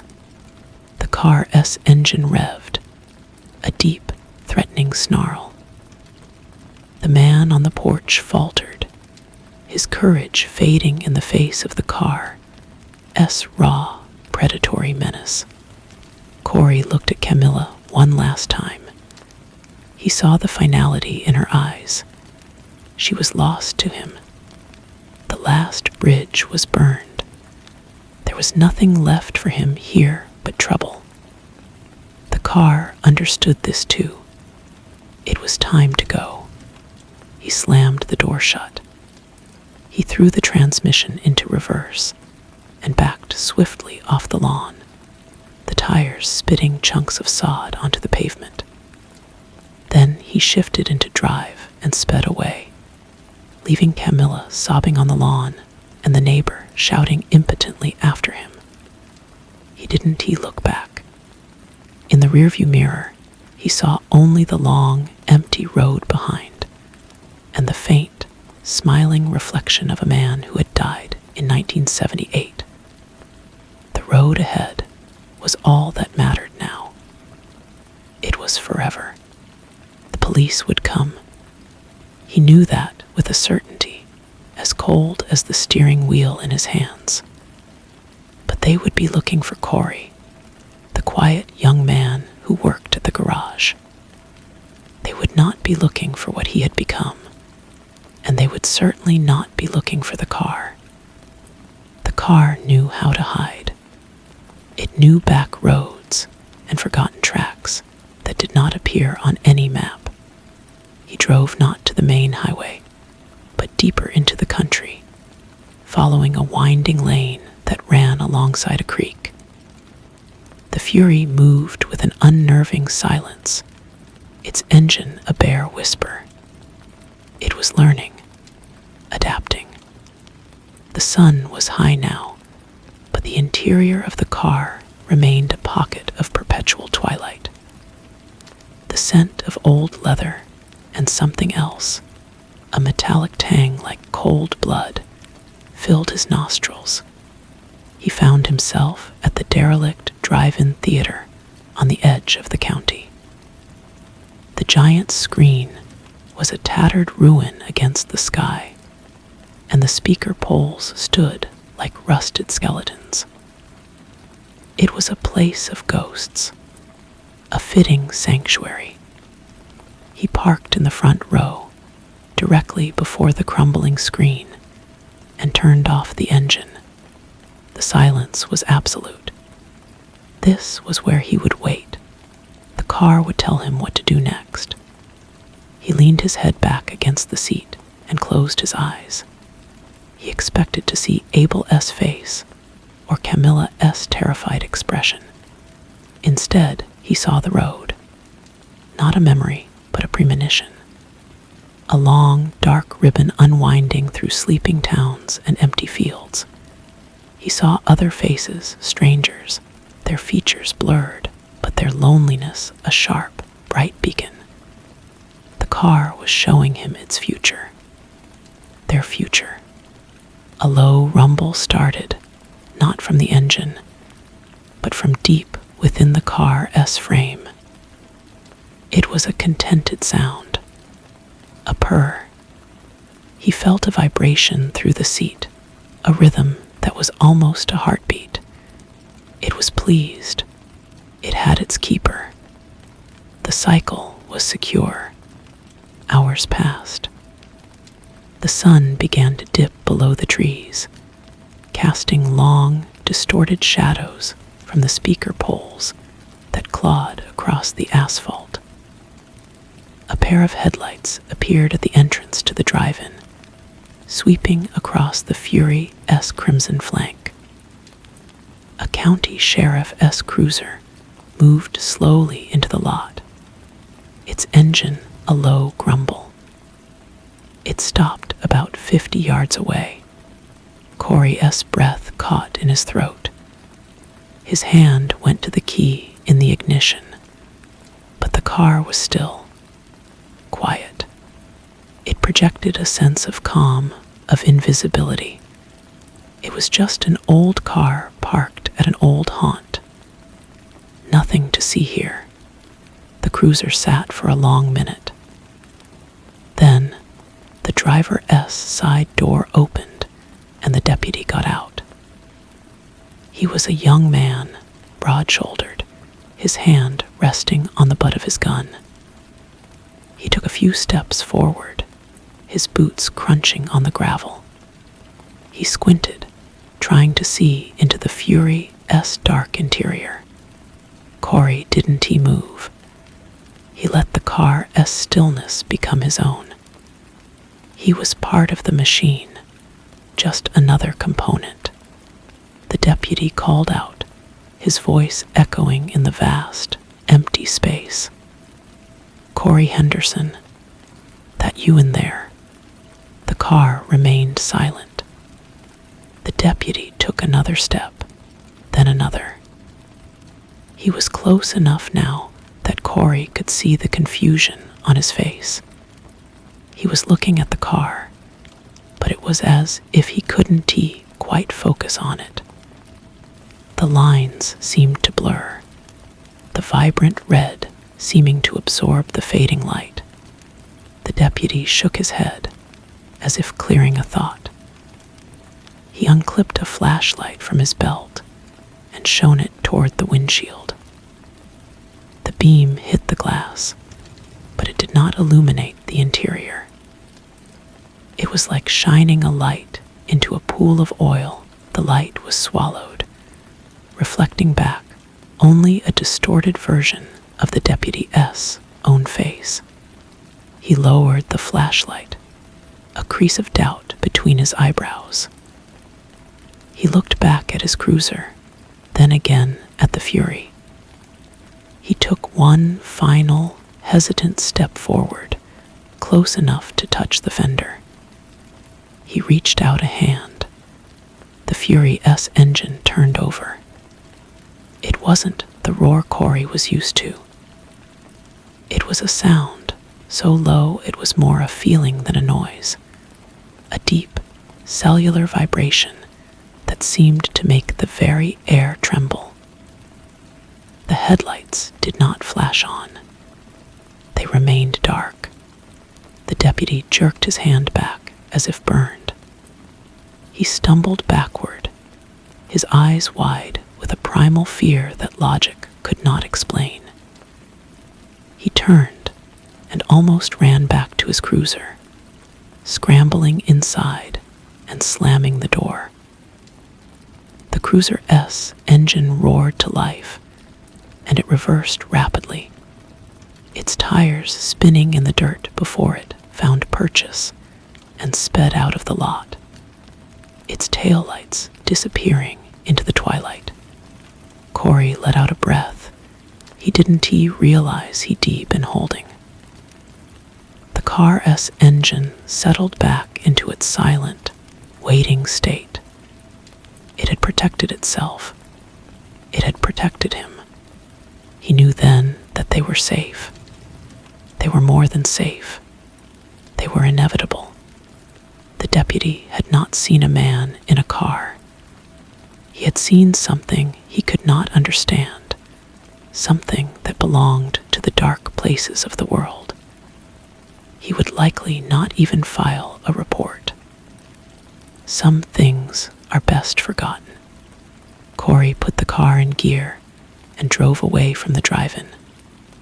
Night had fallen and the Fury came alive, its headlights cutting twin swaths through the darkness.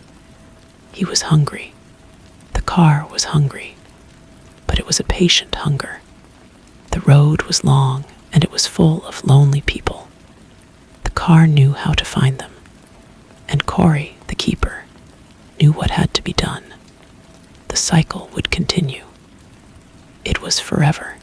The hunger was a low hum in his blood, a frequency only he and the car could hear. They drifted through the night, a red shark in a black ocean. The towns they passed were small and dim, clusters of light that the car seemed to disdain, guiding him instead to the spaces in between, to the long, unlit stretches where a single pair of headlights was a rare and lonely sight. He found himself on a desolate highway that skirted the edge of a state forest. The trees were a solid wall of darkness on either side. An hour passed without another car. Then, the Fury's engine note changed, a subtle drop in pitch that was a question and a command. Ahead, a flicker of light wobbled into view. A motorcycle. A single rider, a silhouette against the glare of his own headlamp. The car accelerated, closing the distance with a silent, eager glide. Corey's hands were loose on the wheel. He was a passenger now. The car drew up behind the bike, so close that the Fury S grille was almost kissing the rear tire. The rider, a man in a leather jacket, glanced over his shoulder. He couldn't see the driver, only the dark windshield and the immense, looming shape of the hood. He gave a nervous rev of his throttle and gestured for the car to pass. The car did not pass. It held its position, a predator herding its prey. The rider's confusion turned to fear. He sped up. The Fury matched his speed effortlessly. He slowed down. The Fury slowed with him, its bumper never more than a few feet away. The hum in Corey's blood became a thrum. The car was tasting the man's fear, savoring it. The rider waved a frantic hand, pointing ahead to a passing lane that was about to begin. The car understood. As the solid line broke into dashes, the Fury pulled out alongside the motorcycle. For a moment, they were parallel. Corey turned his head. He saw the man's face, pale and terrified inside his helmet, his eyes wide as he stared into the Fury's dark interior. He saw the moment the man recognized him not as a driver, but as something else, something wrong. The car edged to the right. Just a nudge, a gentle, insistent pressure. The motorcycle's handlebar clipped the Fury's front fender. It was a tiny sound, a metallic tick, but it was enough. The bike wobbled violently, then went down, spinning away into the opposite lane with a shriek of metal on asphalt. The rider tumbled like a rag doll, a dark shape cartwheeling into the ditch. Corey kept driving. He didn't look back. The car's hunger subsided, replaced by a warm, sated glow that spread through the chassis and into Corey's own bones. It was done. The offering had been accepted. He felt no remorse. The man on the motorcycle was no longer a person. He was fuel. He was part of the cycle. A few miles later, the car turned off the main highway onto a dirt track that led into the forest. It knew a place. It always knew a place. They parked deep in the woods, where the pine canopy blocked out the moon. The engine cooled, ticking softly. In the profound silence, Corey heard a new sound, faint at first, then growing clearer. It was a whisper, not in his ears, but in his mind. It was the voice of the man who had died in 1978. It was not words, but images. A map of back roads. A face, a woman working the night shift at a roadside diner. A feeling of anticipation. Corey leaned his head back and closed his eyes. He was no longer Corey Henderson. He was the keeper. The vessel was full, for now, and the road ahead was forever. The woman's face lingered in his mind, sharp and clear as a photograph. She had tired eyes and a small, nervous habit of tucking a strand of hair behind her ear. The diner was called the Starline, a lonely box of light on a road that led to nowhere. The car showed him the route, a series of turns and forgotten highways that unfolded behind his eyes like a memory. It was not a suggestion. It was the next destination. He slept, or something like it, his consciousness merging with the car's dormant presence. When he opened his eyes, the forest was gray with pre-dawn light. The The engine started before his hand touched the key. They moved back onto the road as the sun began to bleed color into the sky. The world was asleep. They were awake. The Starling Diner appeared just as he had seen it, a relic from another time with a flickering neon sign. He parked at the far end of the lot, away from the other two cars, a Trucker S rig and a beat-up sedan. The Fury S engine fell silent, but its attention was a focused beam aimed at the Diner S large plate glass window. Inside, he could see her. She was pouring coffee for a man in a booth, her movements efficient and weary. Corey got out. The morning air was cold, but didn't he feel it? He walked across the gravel, his footsteps making no sound. The bell above the door jangled as he entered. The air was thick with the smell of grease and coffee. The trucker glanced up, then back at his newspaper. The woman looked toward the door, her smile automatic and vacant. It faltered for a fraction of a second when she saw him. A flicker of unease she couldn't explain.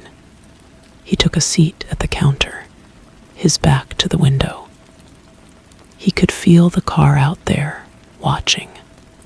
"Just coffee," he said, his voice rough from disuse. She brought him a heavy white mug and filled it. Her hand trembled slightly. Passing through, she asked, the required pleasantry sounding hollow. "Yes," Corey said. He looked at her, really looked. He saw the loneliness in her life, the quiet desperation. It was a scent the car could follow for miles. She seemed to want to move away, but something held her.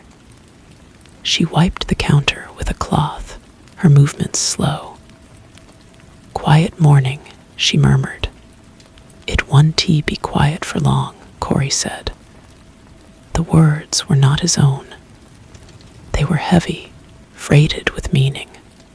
Her eyes met his, and the fear was there, fully formed now. She took a step back from the counter. The trucker was watching them, his newspaper lowered. Corey stood up. He left a $5 bill under his untouched coffee mug. "It's time to go," he said. The command was gentle, absolute.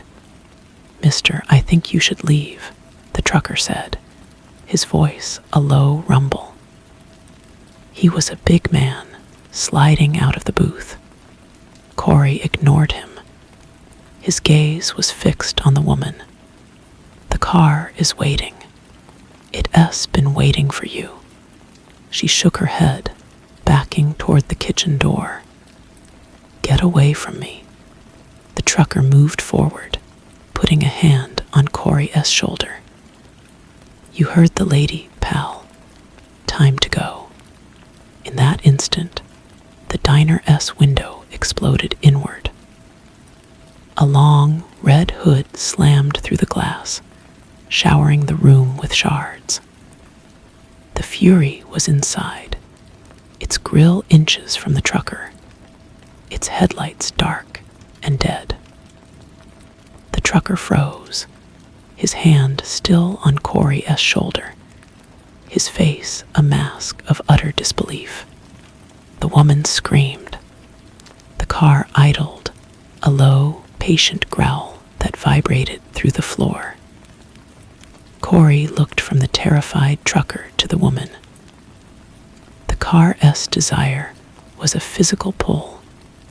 It had chosen. It was not interested in the trucker. He was an obstacle. Corey nodded, almost imperceptibly.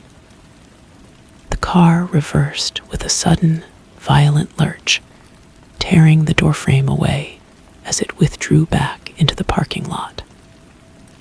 The trucker stumbled back, falling against a booth. Corey walked toward the woman. She was pressed against the cash register, sobbing. He didn't speak again. He simply took her arm. His grip was like iron. She was light, insubstantial. He led her through the shattered remains of the doorway, out into the morning light. She didn't fight. She was beyond that. He opened the passenger door and guided her inside. She slumped against the seat, her eyes wide and unseeing. He closed the door and walked around to the driver's side. As he got in, he glanced back at the diner. The trucker was on his feet, staring out at them, his phone to his ear. It didn't matter. The Fury backed up, then turned onto the road. The woman began to whisper, a frantic prayer. Corey didn't look at her. He watched the road. The car was content. The hunger was a distant memory. For now, the keeper had provided. The cycle was everything. The road was forever. The woman's prayers faded into a choked silence as the miles unspooled behind them. She stared straight ahead, her hands clenched in her lap, seeing nothing but the terror inside her own mind. The car moved with a smooth, inexorable grace, absorbing the bumps and cracks in the asphalt so completely that the ride was unnervingly silent. The only sound was the whisper of the tires on the road, a sound like a serpent sliding through dry grass. Corey did not speak. There was nothing to say. He was the instrument, and the will that guided him was the car's he could feel its satisfaction, a deep, resonant purr that was not audible but was felt in the bones. It was feeding on her fear, on the very essence of her life force. The interior of the car seemed to grow darker, the shadows in the back seat thickening, as if the vehicle itself were a living thing digesting a meal. He drove without a destination, letting the car choose the turns. They left the main highway for a narrow road that climbed into wooded hills. The sun was fully up now, but under the canopy of trees, it was a perpetual twilight. The woman finally stirred, turning her head slowly to look at him. Her eyes were hollow. "What are you?" she whispered. Corey kept his eyes on the road. The answer came to him, not in words, but as a cold certainty. "I am what's left." She began to cry again, soft, hopeless sobs. "Please, I have a son. He's only 7. The steering wheel felt like ice under his hands. The car's contentment wavered, replaced by a flicker of irritation. This human sentiment, this plea, was a distraction. It was noise. The car demanded purity of purpose. Corey felt a pressure build behind his eyes. He needed her to be quiet. He needed her to understand her role. "It doesn't matter," he said, his voice flat and final. None of that matters anymore.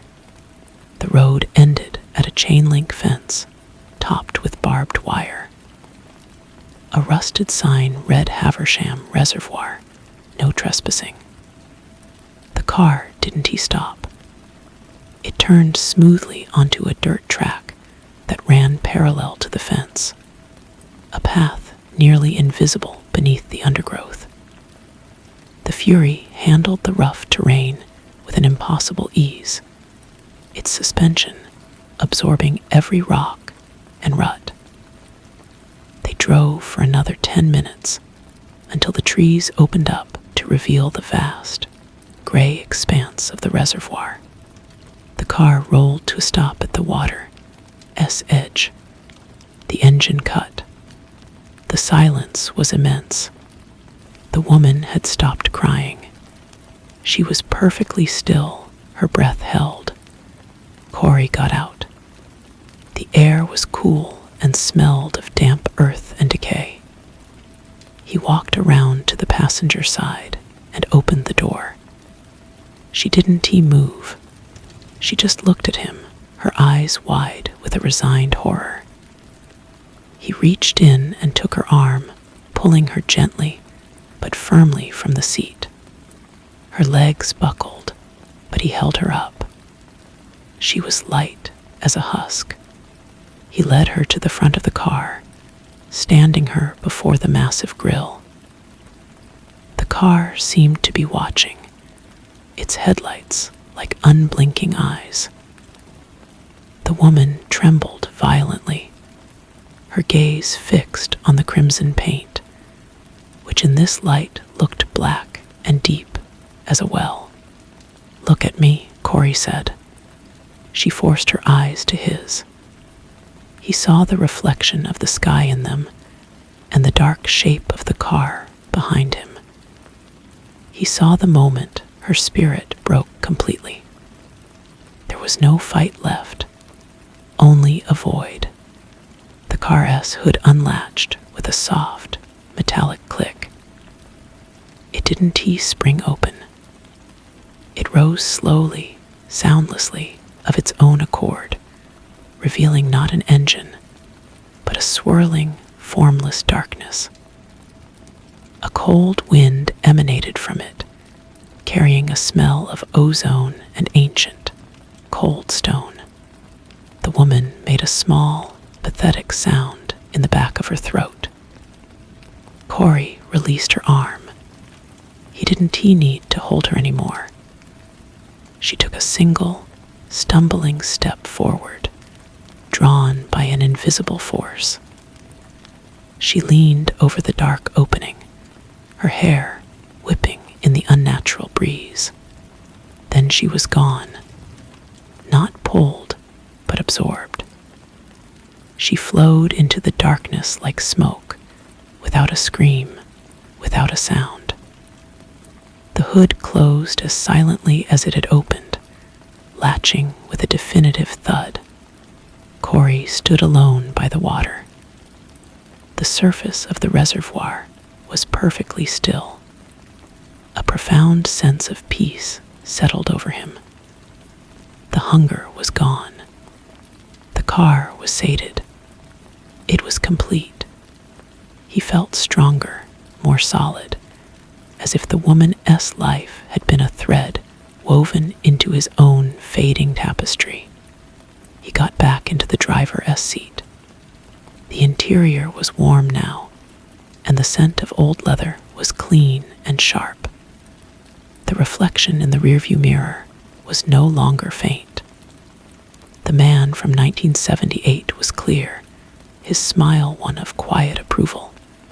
Corey nodded at him. He understood now. This was not a curse. It was a purpose. He started the engine. The sound was a contented murmur. They had all the time in the world. The road was waiting. It was forever. The Fury rolled away from the reservoir, its tires crunching softly on the gravel before meeting the smooth silence of the asphalt. The car felt different, lighter. The power that flowed from the steering wheel into Corey's hands was a steady, warm current. He felt alert, aware of every crack in the road, every whisper of the wind through the pine trees. The car was sharing its senses with him, and the world was sharp and new. They drove for hours aimlessly, a contented predator resting after a successful hunt. The sun climbed higher, but under the trees, the light remained dappled and soft. There was no need to hunt, no urgency emergency. They were simply existing. A perfect, closed system moving through the world. It was early afternoon when the car's attention shifted. The hum in the steering wheel changed, becoming a subtle, seeking pulse. They were on a 2-lane road cutting through farmland when the car slowed without Corey's input. It guided itself toward the shoulder, rolling to a stop opposite a neglected mailbox, with the name Harrison stenciled on the side in faded letters. A long dirt driveway led back to a small, weather-beaten house surrounded by fields gone to weed. The car was not hungry. This was something else. A curiosity, a pull. Corey looked at the house. It was quiet. A single light burned in a downstairs window despite the hour. The pulse from the steering wheel was an invitation, a nudge. He understood. The car wanted to look. It sensed a story here, a resonance. He turned off the engine and got out. The car remained, a silent red sentinel at the edge of the road. Corey crossed the asphalt and started up the dirt drive. The air was still and heavy. As he approached the house, he saw an old man sitting on the porch in a rocking chair. He was thin, with a face like a road map of wrinkles, and he stared out at the fields with unseeing eyes. The man didn't notice Corey until he was at the bottom of the porch steps. Then he turned his head slowly. His eyes were milky with cataracts, but they held a strange, piercing clarity. "You may hear about the car," the old man said. His voice was a dry rustle. Corey froze. He had not spoken a word. "What car?" he asked, his own voice feeling alien. "The red one," the man said, nodding toward the road. "The Plymouth. I knew it would come back one day." He rocked slowly in his chair. "I saw it, back in '79. It was parked right out there, just like now. A young fella was driving it, handsome. Looked like he had the world by the tail." The old man's gaze drifted back to the fields. "He picked up my daughter, Sarah. Said he was just giving her a ride into town. She never came back." Corey's blood ran cold. He could feel the car's attention focused on him, listening through his ears. They never found her. Never found the car. The police said the boy probably came to a bad end somewhere, took my Sarah with him. The old man stopped rocking. He turned his blind eyes directly toward Corey. "But I knew different. I knew the car took them. It had a hunger to it. I felt it from right here on this porch." Corey stood perfectly still. He was the keeper, but in this moment, he felt like a messenger boy. The old man sighed, a sound of infinite weariness. "I've been waiting, all these years, just to know. Was it quick? Did she suffer?" The answer formed in Corey's mind, not from his own knowledge, but from the car's. It was an image of a girl laughing, then a feeling of swift, dark peace. He swallowed. "It was quick," he whispered. "She didn't suffer." A single tear traced a path through the dust on the old man's cheek. He nodded slowly. "Good. That's good." He leaned back in his rocker. "You can go now. Tell your car, tell it I am done waiting." Corey walked back down the driveway, the old man's words echoing in his head. As he reached the Fury and opened the door, he glanced back. The old man was still rocking, a faint, peaceful smile on his face. He had gotten his answer. The car had given him a kind of mercy. Corey slid inside. The engine started. The pulse from the steering wheel was different, now softer, almost contemplative. It had not taken a life today. It had closed a circle.